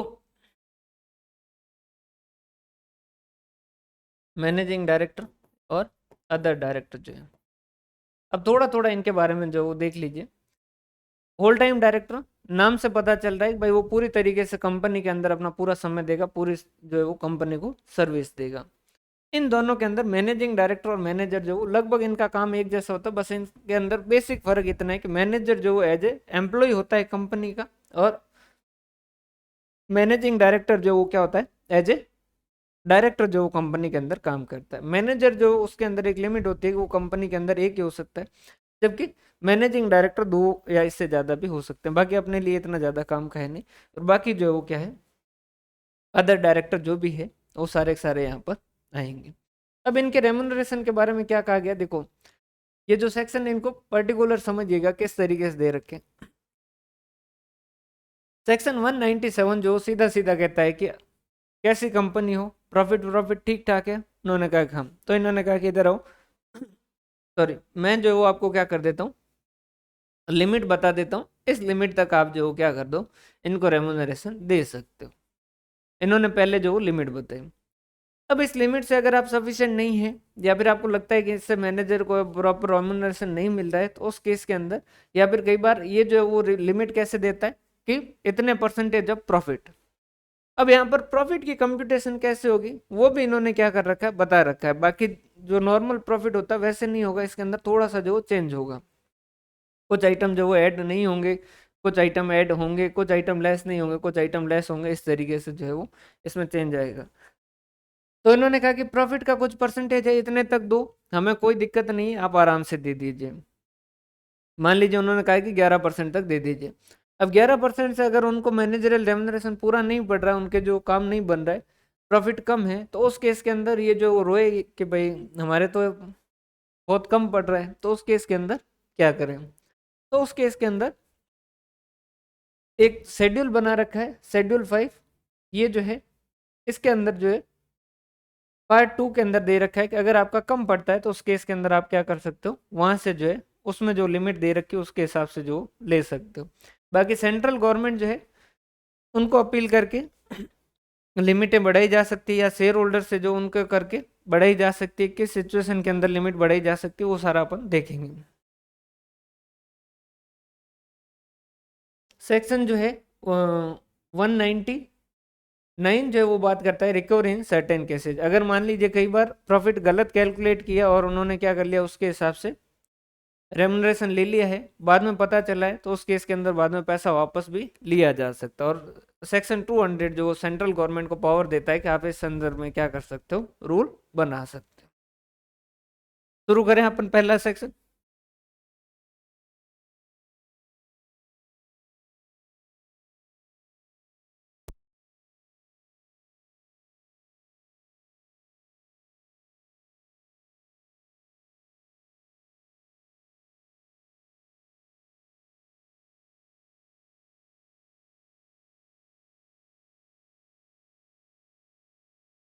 ये जो है मैनेजरल, एक चीज ध्यान रखिएगा, ये जो है ये सिर्फ और सिर्फ किसके बारे में बात कर रहे हैं, पब्लिक कंपनी के बारे में। ये मैनेजरल रेमुनरेशन जो भी बात कर रहे हैं वो पब्लिक कंपनी के बारे में।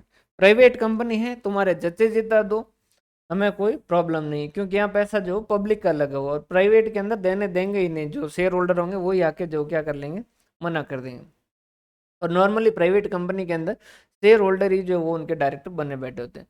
पब्लिक कंपनी के अंदर क्या कहा गया, क्या पाओ सेक्शन 197 में।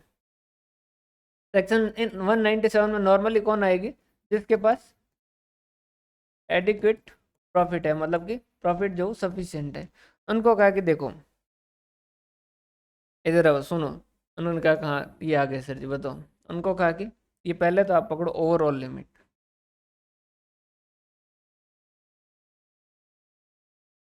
ओवरऑल लिमिट जो कि है 11%, कि सबका मिला के टोटल जो है वो आप 11% से ज्यादा मैनेजरल रेमुनरेशन नहीं दोगे। किसका, सीधी सी बात है, अपना नेट प्रॉफिट 11% ऑफ एनपी। कौन सा, नॉर्मल नेट प्रॉफिट, अलग से सेक्शन बना रखा कैलकुलेशन का, कुछ लिहाज करो उसके हिसाब से नेट प्रॉफिट जाता, उसके हिसाब से आप क्या कर दो, उसका 11% दे दो। हमने कहा ठीक है हम आपस में एडजस्ट कर लेंगे। उन्होंने कहा कि नहीं, इसके अंदर भी कुछ बातें और है, इंडिविजुअल लिमिट और है, इंडिविजुअल लिमिट्स और है। हमने कहा ये क्या है,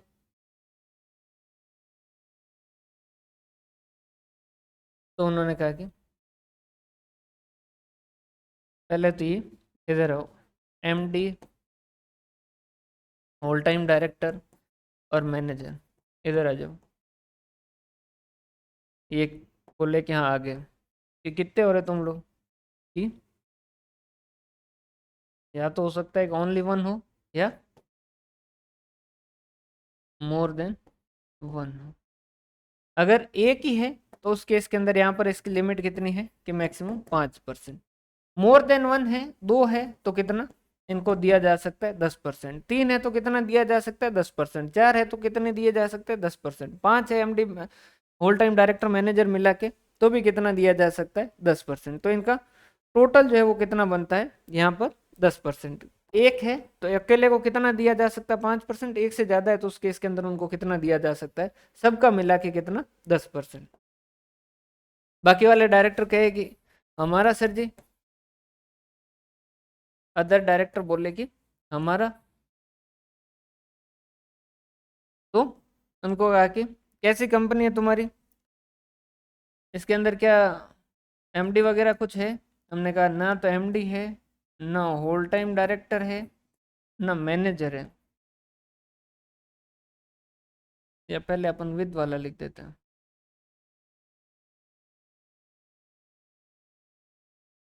और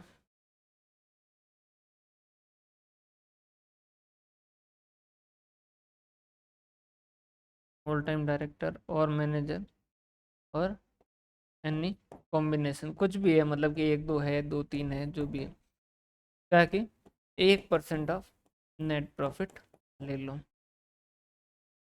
हमने कहा कि अगर ये कोई नहीं होता तो no MD, whole time director, manager, तो कहा कि 3% ऑफ नेट प्रॉफिट, इतना जो है वो दिया जा सकता है। क्लियर है?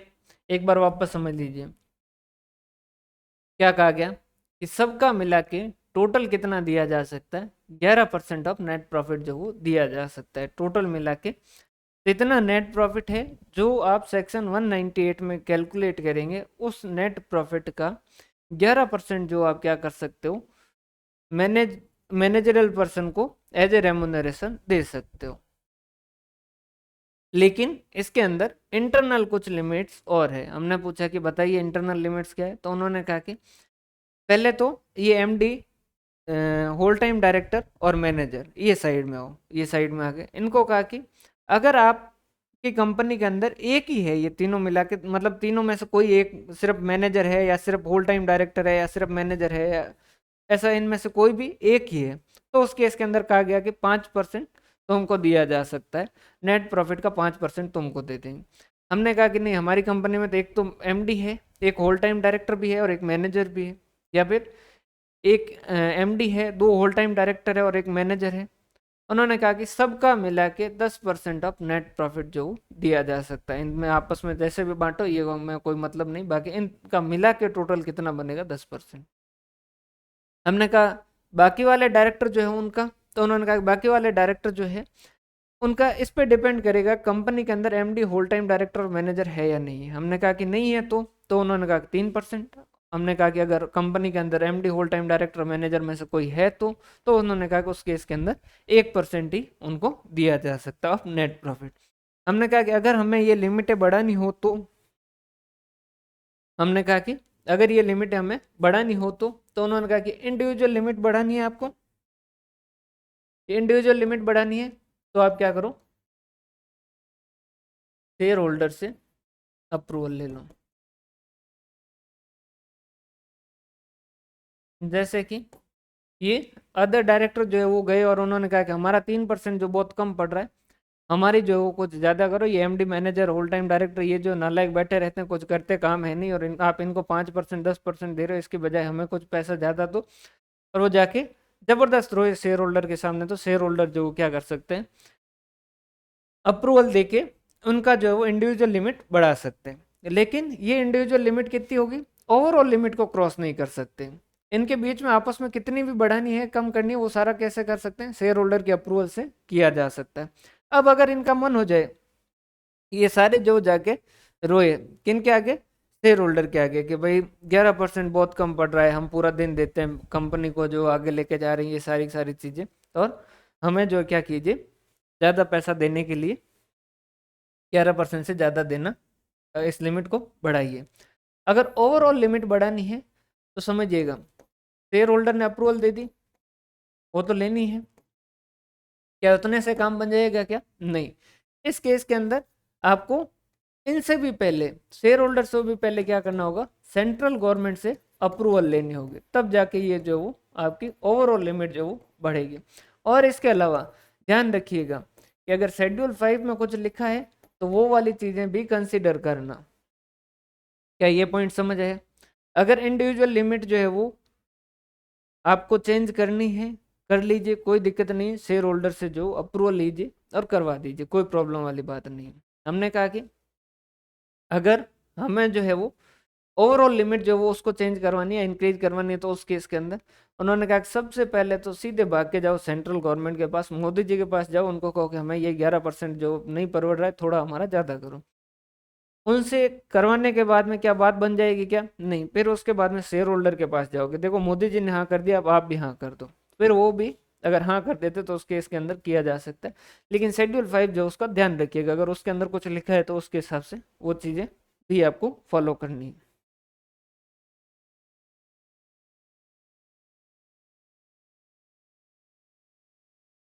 ठीक है भाई, यहाँ तक की बात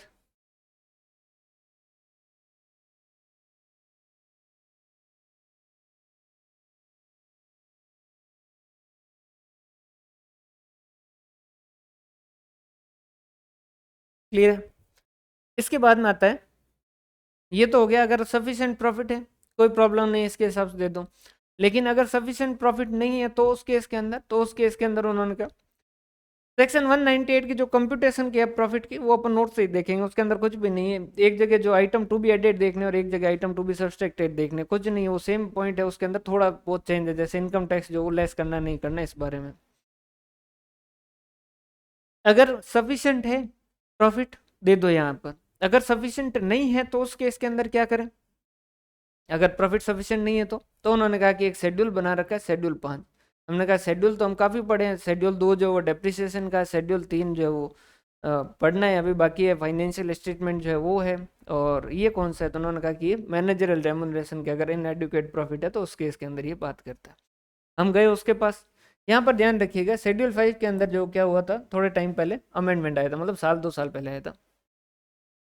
हालांकि कॉलेज वाली बुक के अंदर पुराना चल रहा है, लेकिन आपको ये नई वाली लिमिट जो है वो देखनी है।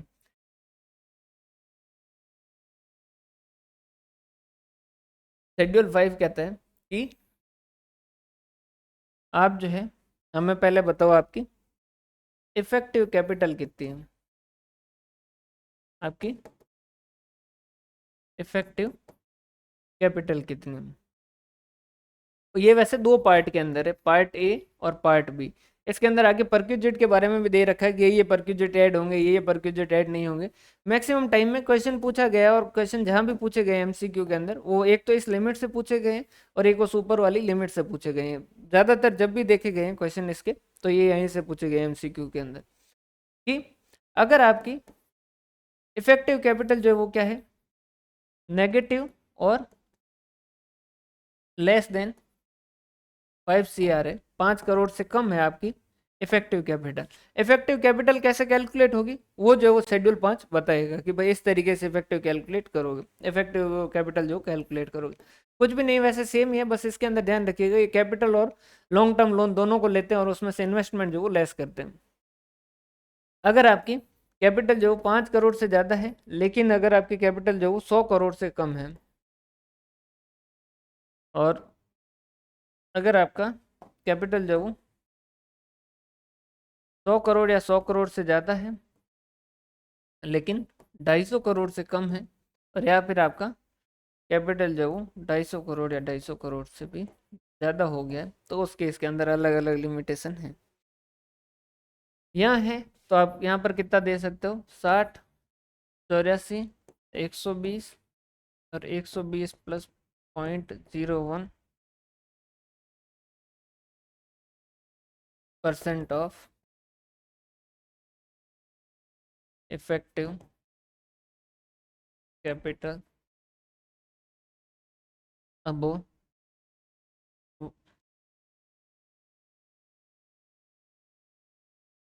250 CR। ये थोड़ा समझ लीजिएगा। देखो, नेगेटिव और less than 5 crore effective capital आप 60 लाख तक का दे सकते हो। ये सारी लिमिट है जो क्या हुई है, जस्ट डबल हुई है। पहले जो ये 60 लाख की जगह 30 लाख था, ये 84 की जगह इसका था 42 लाख था, ये जो है वो डबल हुई है ना। यहाँ पर क्या लिखा हुआ, 120 लाख तो जो वो मिलेंगे ही।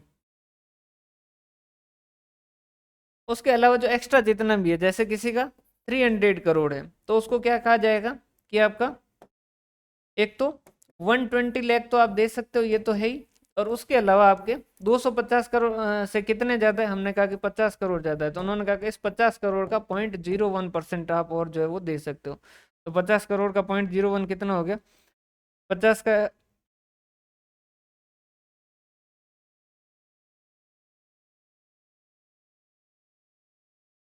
भाई कर लेना आप कैलकुलेशन है ना, कितना होगा इसका। ये जो है, ये अमाउंट आप क्या कर सकते हो, एज ए मैनेजरल रेमुनरेशन जो वो दे सकते। समझ आ रही है क्या यहाँ तक की बातें।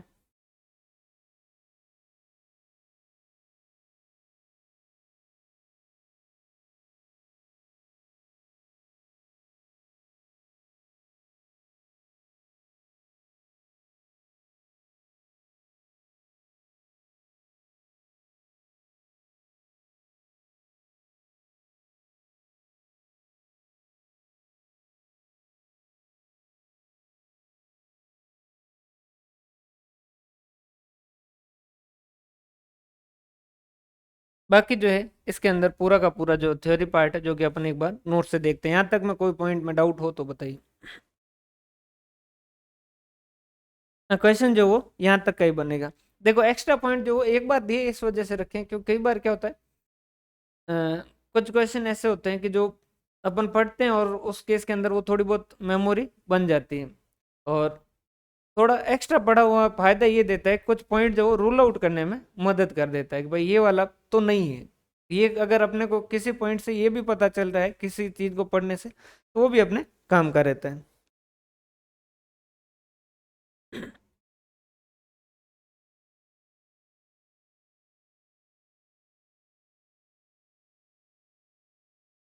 अच्छा, ये तो फाइनल अकाउंट उसी में है, डिस्ट्रीब्यूशन ऑफ डिविडेंड में। ये मैनेजरियल पर्सन की डेफिनेशन ये सारे दे रखे हैं। Schedule 5 part 2 remuneration payable to, इसके बारे में बात करता है, इनएडुकेट प्रॉफिट के बारे में।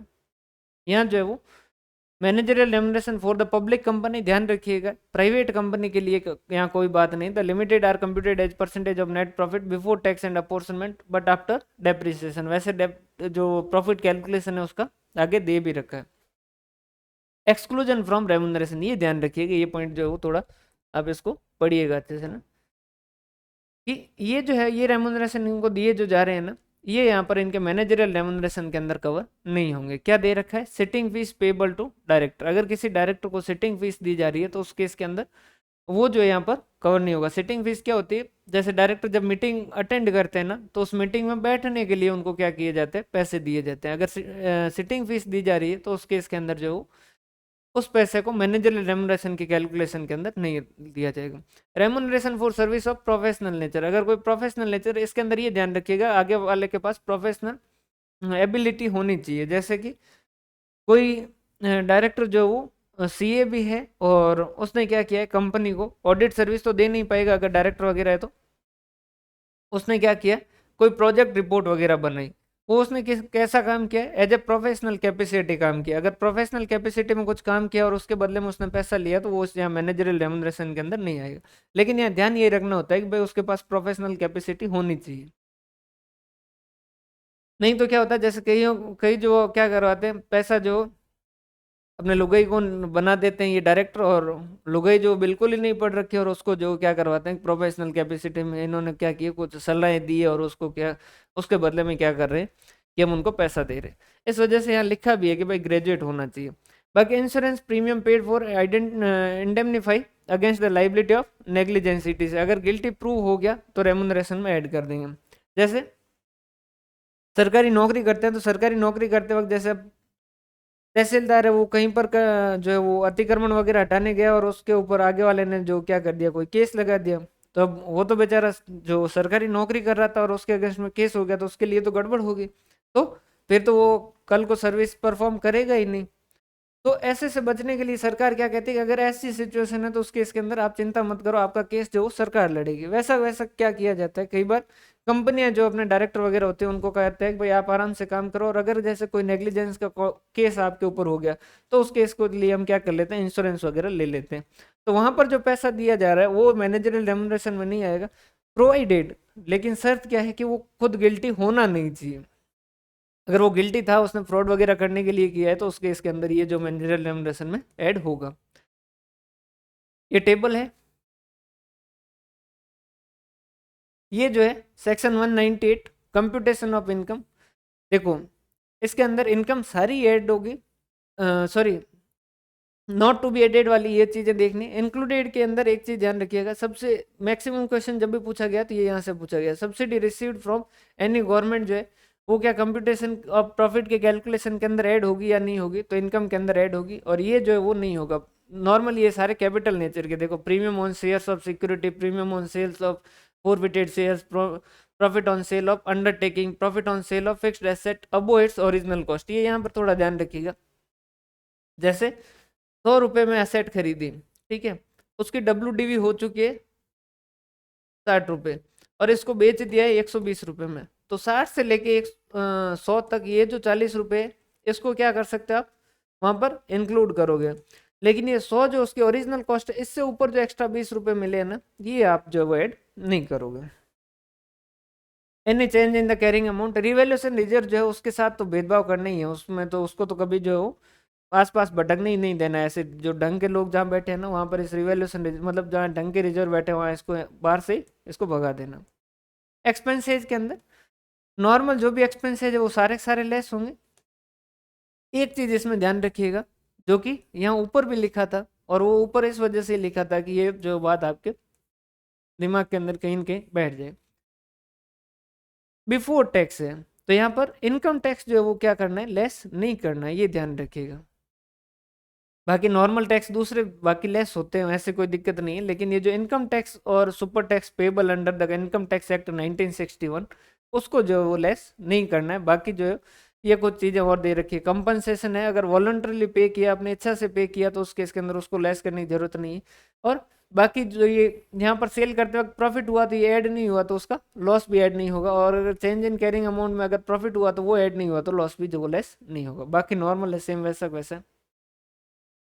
Schedule 5 only for public company, ये भी इनएडुकेट प्रॉफिट है तो उस केस के अंदर provided that remuneration in excess of limit may be paid if otherwise by the special resolution of the share holder. ये कह रहे हैं कि भाई ये जो लिमिट है इसको बढ़ाया जा सकता है अगर स्पेशल रेजोल्यूशन पास करके शेयर होल्डर जो अप्रूव करे तो। ये जो लिमिट दे रखी है ये साल भर की दे रखी है। जैसे कि किसी ने बिजनेस जो आधे साल ही चलाया, मतलब इसी साल इनकॉर्पोरेट हुआ, तो उसकी लिमिट जो वो आधी हो जाएगी। किसी ने सिर्फ एक क्वार्टर ही चलाया तो उसकी क्या हो जाएगी, क्वार्टरली हो जाएगी, प्रोरेटेड हो जाएगी, मतलब कि प्रोपोर्शनेट हो जाएगी। Effective capital normal effective capital जैसी की जैसी है, बस इसके अंदर ध्यान रखिएगा। Paid up share capital, security premium वगैरह ये तो आते ही है। यहाँ पर जो है वो क्या होगा, लॉन्ग टर्म लोन और डिपॉजिट जो भी है रीपेबल आफ्टर 1 ईयर, मतलब कि जो लॉन्ग टर्म लोन है वो आएंगे, और लेस जो वो इन्वेस्टमेंट लेस करेंगे। इन्वेस्टमेंट के अंदर ध्यान रखिएगा, accept in case of investment company, अगर इन्वेस्टमेंट कंपनी है तो उस केस के अंदर इन्वेस्टमेंट लेस नहीं करेंगे, बाकी इन्वेस्टमेंट लेस करेंगे। अकोमुलेटेड लॉसेज और प्रीमियम एक्सपेंसेज तो वैसे ही लेस होनी चाहिए।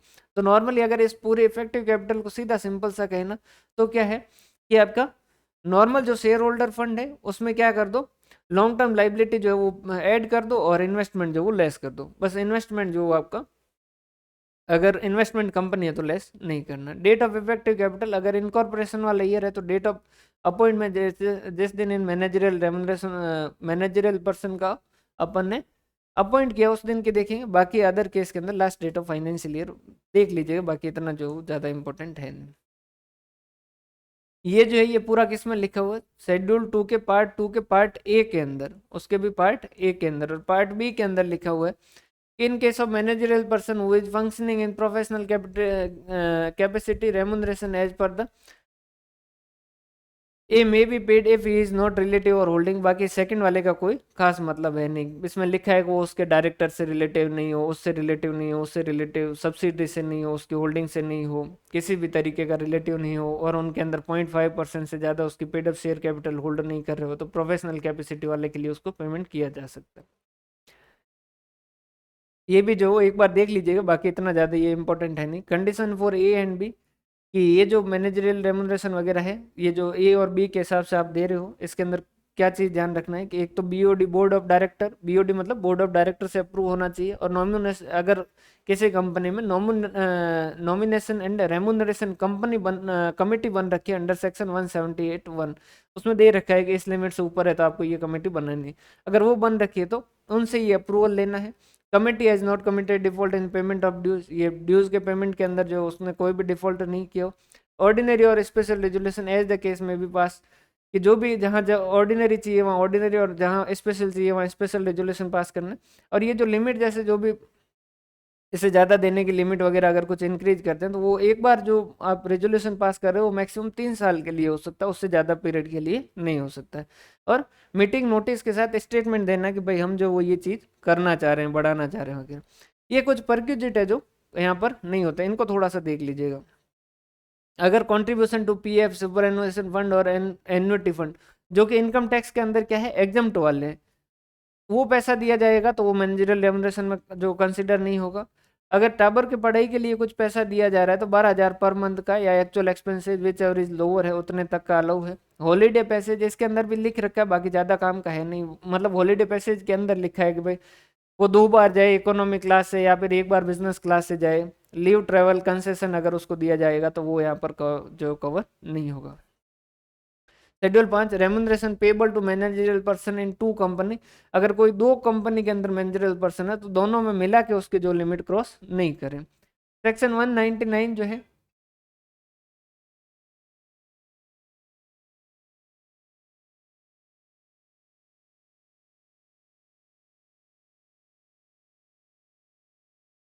सेक्शन 199 जो है वो recovery of remuneration in certain cases, sometime company required to restate financial statement due to fraud और नॉन कंप्लायंस, अगर किसी ने फ्रॉड वगैरह करके पैसा ज़्यादा ले लिया तो उससे तो पैसा वापस लेना बनता भी है। और सेक्शन 200 जो सेंट्रल गवर्नमेंट और कंपनी को कहता है to fix the limit for remuneration, कि भाई जो है आप क्या कर दीजिए, लिमिट है तय कर दीजिए कि इससे ज़्यादा पैसा नहीं दे सकते। इसके अंदर एक जो करेक्शन कर लीजिएगा भाई, छोटा सा क्या, ये यहाँ पर मैंने इन एक्सेस ऑफ 120 करोड़ लिखा है, ये 250 करोड़ लिखना चाह रहा था ना, ये उस 250 करोड़ से ज़्यादा है।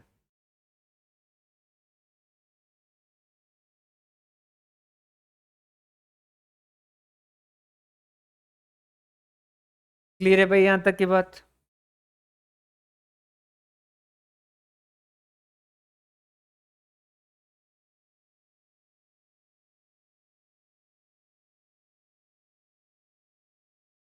क्लियर है यहाँ तक की बात? ठीक है।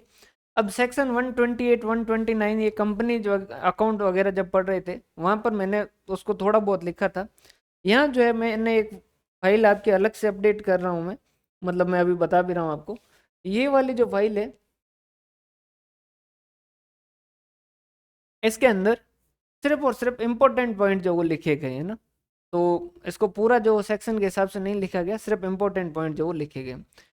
फाइनेंशियल स्टेटमेंट की डेफिनेशन जो दे रखी है सेक्शन 240 के अंदर, जिसमें क्या कहता है फाइनेंशियल स्टेटमेंट के अंदर क्या होगा, balance sheet, P&L, cash flow statement और statement for change in equity और नोट्स टू अकाउंट। एक यहाँ पर और लिख दीजिएगा भाई, ये और लिखना भूल गए हैं, एक जो है वो यहाँ नोट्स टू अकाउंट लिख दीजिएगा, नोट्स टू अकाउंट।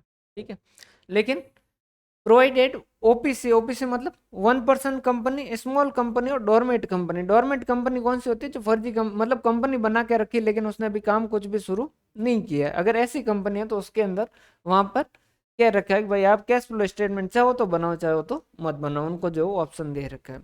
तो सेक्शन कौन सा है फाइनेंशियल स्टेटमेंट की डेफिनेशन देने वाला, सेक्शन 240, जो कि क्या कहता है फाइनेंशियल स्टेटमेंट के अंदर क्या आएगी, 5 चीजें आएगी, balance sheet, P&L, cash flow statement और उसके बाद में आपका कैश फ्लो स्टेटमेंट के बाद में statement for change in equity और नोट्स टू अकाउंट। ये जो 5 चीजें आएंगी, कैश फ्लो स्टेटमेंट जो ओपीसी के लिए, 1 पर्सन कंपनी के लिए, डोरमेट कंपनी के लिए और उसके अलावा जो है स्मॉल कंपनी है उनके लिए जो ये ऑप्शनल रहेगा, वो चाहे तो करे चाहे तो नहीं करे।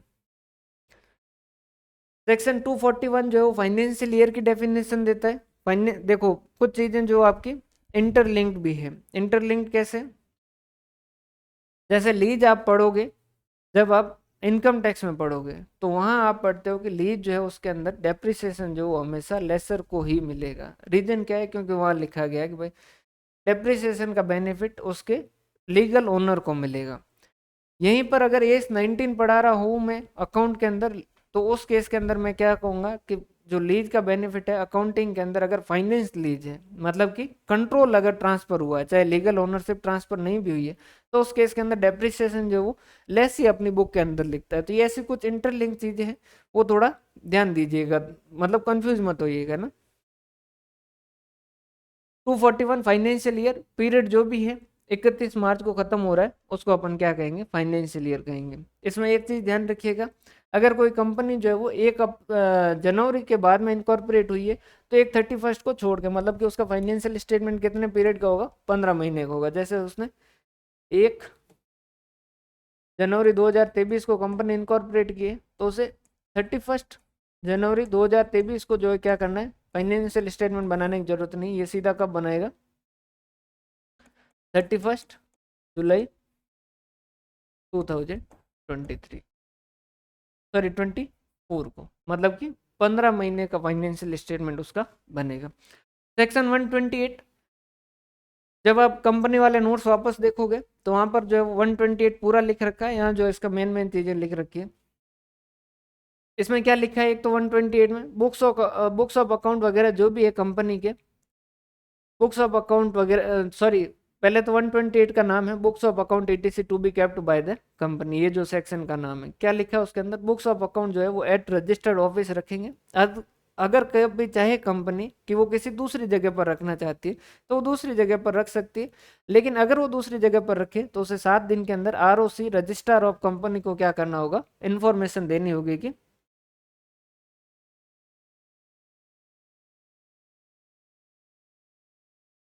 31 मार्च, कौन से वाले केस के अंदर,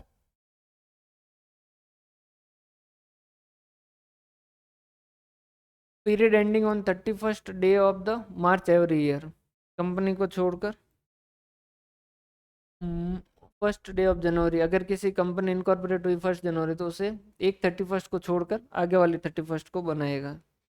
बुक्स ऑफ अकाउंट etc, कहाँ गलत लिख रखा है भाई, कहीं गलत लिख रखा है क्या,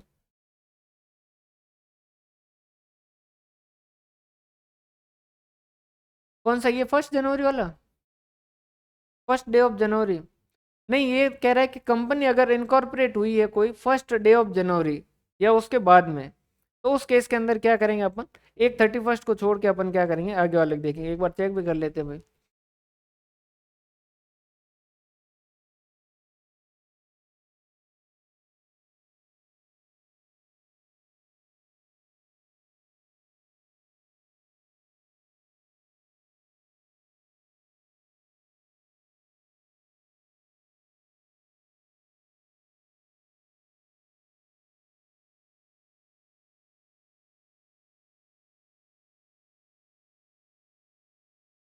अच्छा 31 जुलाई बोल दिया था क्या, अच्छा अच्छा ठीक है।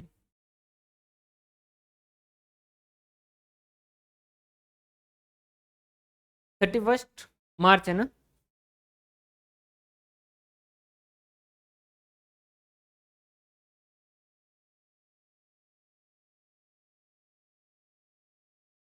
बना सकते हैं पर नॉर्मली बनाते नहीं, कोई नहीं बनाएगा ना उस केस के अंदर जो है, बाकी बनाने को तो कोई चाहे तो बना दे भाई, उसको जो कौन मना करेगा, बाकी अपने को क्वेश्चन आएगा तो अपन क्या कहेंगे कि उस टाइम के अंदर 15 महीने का ही बनेगा।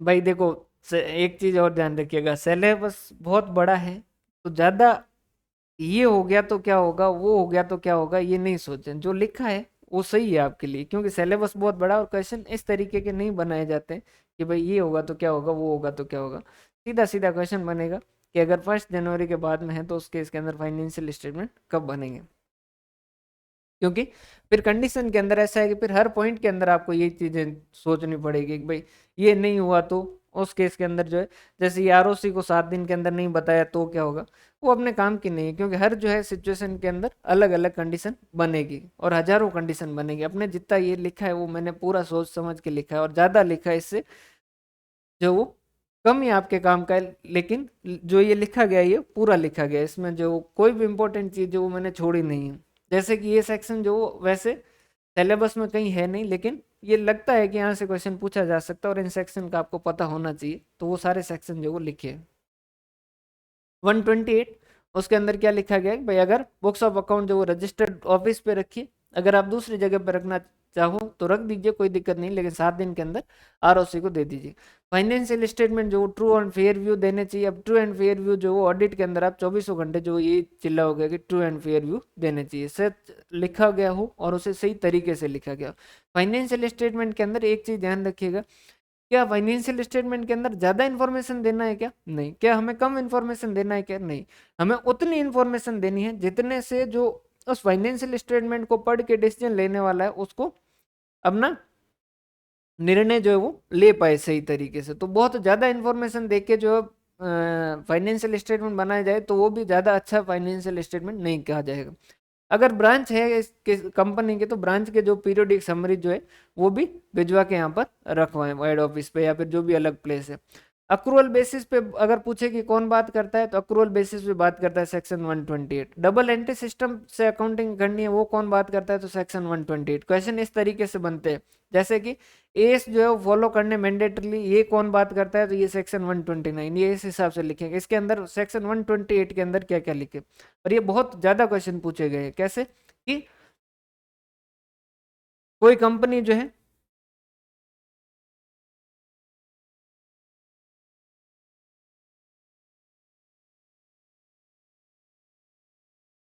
भाई नहीं आने दे विचार, ज्यादा जो है वो विचार मत आने दो। मैंने ज्यादा ही लिखे, कम नहीं लिखे ना। इनका ये समझिएगा ये किस हिसाब से लिखे गए। क्वेश्चन इस तरीके से ज्यादा पूछे गए कि फाइनेंशियल सॉरी कंपनी को अकाउंटिंग जो अक्रूवल बेसिस से करनी होगी, ये किस में लिखा गया है सेक्शन 129 130। तो ये ध्यान रखना है कि सिर्फ इनका संपर्क बता रहे हैं भाई ये जो इस चीज के अंदर लिखा गया है। तो सेक्शन 128 के अंदर लिखा गया कि अक्रूवल बेसिस अकाउंटिंग करोगे, डबल एंट्री सिस्टम से करोगे, इलेक्ट्रॉनिक मोड से भी कर सकते हो, और ये जो है वो फाइनेंशियल स्टेटमेंट वगैरह जो है मतलब बुक्स जो है वो ओपन रहेगी किसके लिए, डायरेक्टर के लिए, इंस्पेक्शन के लिए। फाइनेंशियल ईयर के पहले के 8 साल के बुक्स ऑफ अकाउंट रखें। गवर्नमेंट में स्पेसिफाई लार्जर नंबर। तो यहाँ पर सबसे ज्यादा इंपॉर्टेंट या सबसे ज्यादा क्वेश्चन पूछा जाने का चांसेस अगर किसी पॉइंट से बनता है तो ये इस 8 साल का। अब यहाँ पर इसका 8 साल के साथ साथ आप क्या करोगे, नोट्स मैंने शुरुआत में भी कहा था एक साइड से लिखिएगा, एक साइड जो खाली रखिएगा, या फिर नहीं भी लिखा है तो भी काफी जगह रखिए। यहाँ पर पास में आप जो क्या कर दीजिएगा, इनकम टैक्स के अंदर कितने सालों का फाइनेंशियल स्टेटमेंट रखने की, अकाउंटिंग रखने की जो वो मैंडेटरी कर रखा है वो भी साथ में लिखिएगा ताकि कंपेरेटिव आपको याद रहे। ठीक है। उसके बाद में सेक्शन 129 जो फाइनेंशियल स्टेटमेंट के बारे में बात करता है, ये कहता है कि अकाउंटिंग स्टैंडर्ड को कंप्लाई करना है, ट्रू एंड फेयर व्यू देने चाहिए फाइनेंशियल स्टेटमेंट शेड्यूल 3 के अनुसार जो बनाना है। इनके ऊपर जो अप्लाई नहीं करेगा, शायद इस पे क्वेश्चन भी था, insurance company, banking, electricity company और other company which has been specified. लेकिन यहाँ पर एक चीज ध्यान रखिएगा, यहाँ पर क्या कहा गया है कि इंश्योरेंस कंपनी, बैंकिंग कंपनी और ये जो है इलेक्ट्रिसिटी कंपनी या और कोई भी स्पेसिफाइड कंपनी है, तो यहाँ उनके जो रिलेवेंट एक्ट है उनके अंदर जो रूल दे रखे हैं आप उनको फॉलो करो। अगर वहां पर कुछ नहीं दे रखा है ना तो वापस कंपनी एक्ट कहती है कि मेरे पास आ जाओ। समझ आ रही है बात। अगर जैसे इंश्योरेंस एक्ट के अंदर कुछ जो वो जैसे इरडा जो कहता है कि रिजर्व फॉर अनएक्सपायर्ड रिस्क जो है वो बनाना है तो बनाओ, कोई मना नहीं। लेकिन किसी पॉइंट पे मान लीजिए जो वो जैसे इन्वेंट्री के वैल्यूएशन पे मान लीजिए वो कुछ भी नहीं बोल रहा है, तो कंपनी एक्ट ने कहा कि उस केस के अंदर मेरे पास है जो मैं जो वो आपको क्या करूंगा इसका जवाब दूंगा। Board of director financial statement को जनरल मीटिंग में रखेंगे। सब्सिडी कंपनी है तो कंसोलिडेटेड फाइनेंशियल स्टेटमेंट बनाने, ये भी ये बोलता है। उसके अलावा एस फॉलो ना कर पाए तो फैक्ट और रीजन डिस्क्लोज करें, ये भी कहता है कि भाई अगर कोई कंपनी जो एस को फॉलो नहीं कर पाती है तो कारण बताओ कि भाई क्यों फॉलो नहीं कर पाई। पहले तो ये बताओ कि हम एस फॉलो नहीं किए, और दूसरा ये बताओ कि हम क्यों नहीं कर पाए, इस फैक्ट को भी डिस्क्लोज करो। और सेंट्रल गवर्नमेंट के पास पावर है कि वो इसे क्या कर सकती, एग्जाम कर सकती, मतलब किसी पर्टिकुलर कंपनी को इससे रिलेटेड कुछ चीजें जो रिलैक्सेशन दे सकती। 129A जो पीरियोडिक फाइनेंशियल रिजल्ट के बारे में नाम नाम याद रखिएगा, बाकी कोई मतलब नहीं। 130 और 131 जो वो ज़्यादा इंपॉर्टेंट नहीं है, इनके नाम ही जो पता रखना है। Reopening of account on court और ट्रिब्यूनल ऑर्डर, कि भाई कभी कोर्ट और ट्रिब्यूनल ऑर्डर जो उनको रीओपन करवा सकता है, या फिर voluntary revision of financial statement और बोर्ड रिपोर्ट, कभी जो अपनी इच्छा से इनको क्या किया जा सकता है, करेक्ट किया जा सकता है, उसमें करेक्शन किया जा सकता है या चेंज किया जा सकता है। पूरा प्रोसीजर दे रखा है, ज़्यादा काम का नहीं। 132 और 133 बहुत इंपॉर्टेंट है। 132 जो वो क्या कहता है, 132 बताता है कि constitution of national financial reporting authority, जैसे अपन नफरा कहते हैं, to provide the matter related to accounting and auditing standard. देखो 132 जो है वो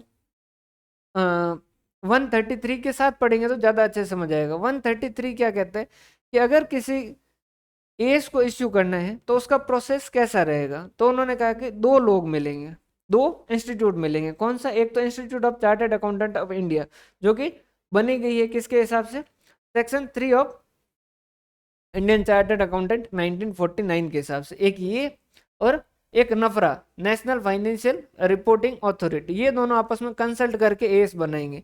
ये एएस बना के क्या करेंगे, ये रिकमेंड करेंगे किसको, सेंट्रल गवर्नमेंट को, और सेंट्रल गवर्नमेंट जो क्या करेगी, इश्यू करेगी। और जब जब तक नफरा ना बन जाए, ये नेशनल फाइनेंशियल रिपोर्टिंग अथॉरिटी ये कैसे बनेगी, ये बता रखा है सेक्शन 132 में। वो कहता है कि कॉन्स्टिट्यूट करेंगे हम एक नेशनल फाइनेंशियल रिपोर्टिंग अथॉरिटी को, जो कि क्या करेगी, ऐसे मैटर जो है वो अकाउंटिंग और ऑडिटिंग स्टैंडर्ड से रिलेटेड है वो देखेगी।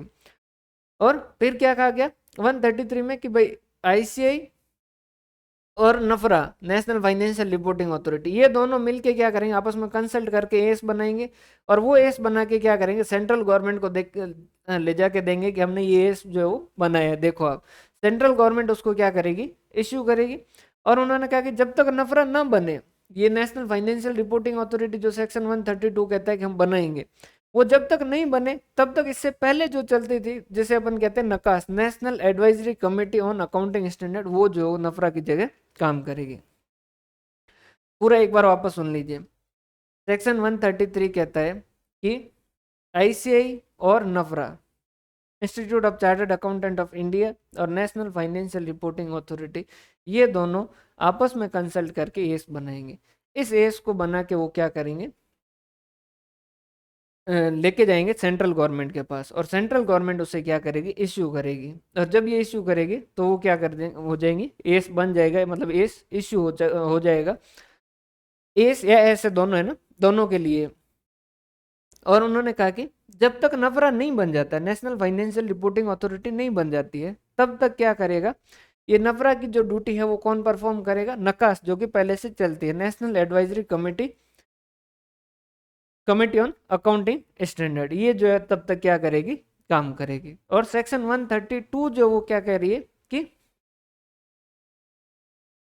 हाँ ना बने तब तक, जब तक नफरा नहीं बनेगी तब तक नकास काम करेगी। जब नफरा बन जाएगी तो नकास जो खत्म हो जाएगी, उसका जो रिलेवेंस खत्म हो जाएगा।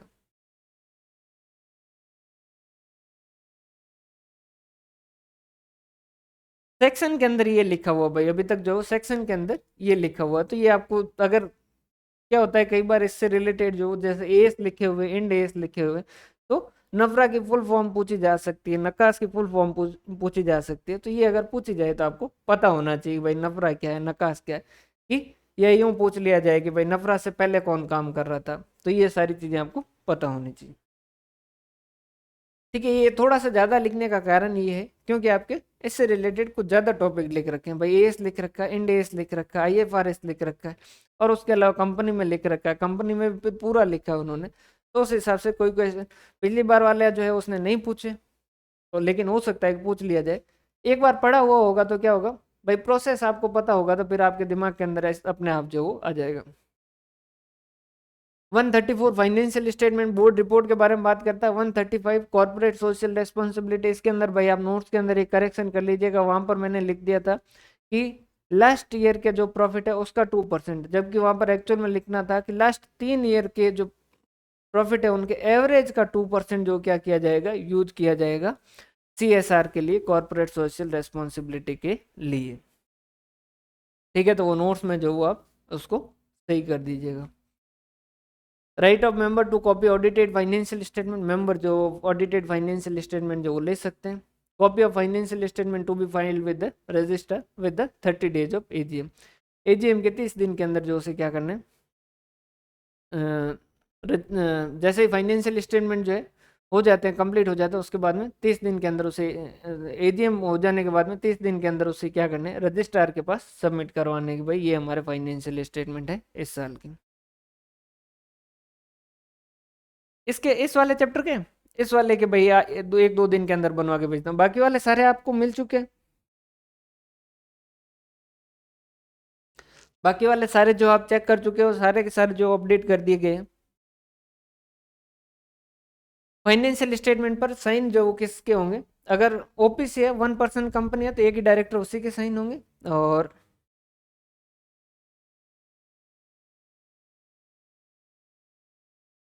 हिंदी में शायद मैंने, हाँ हिंदी में मैंने करेक्ट करके जो अपडेट किए थे, मतलब वो जब अपडेट कर रहा था तो उस वक्त मेरे को याद आ गया था।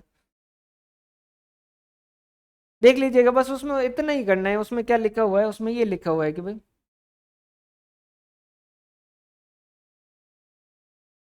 2% of last financial years profit. इसकी बजाय क्या करना है, 2% of average profit of last 3 years, इतना कर दीजिएगा ना।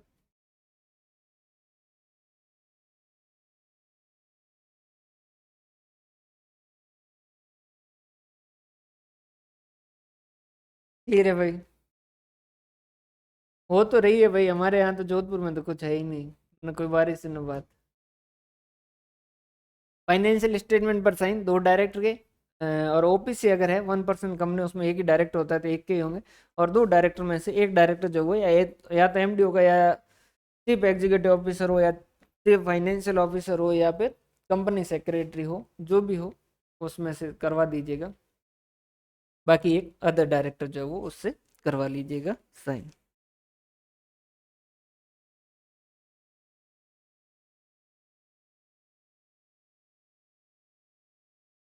और फॉर्मेशन ऑफ कंपनी, जो कि एक पेज का ही, वैसे फॉर्मेशन ऑफ कंपनी में अपना पूरा नहीं पढ़ना है, तो वो फॉर्मेशन ऑफ कंपनी आपको संदीप सर जो है वो ऑडिट के साथ कवर कर लेंगे।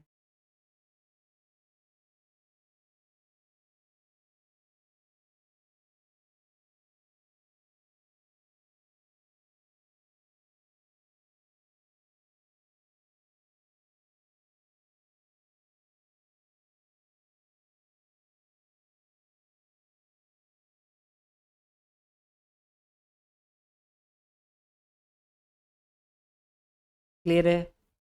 यहाँ तक में कोई डाउट हो तो बताइए भाई।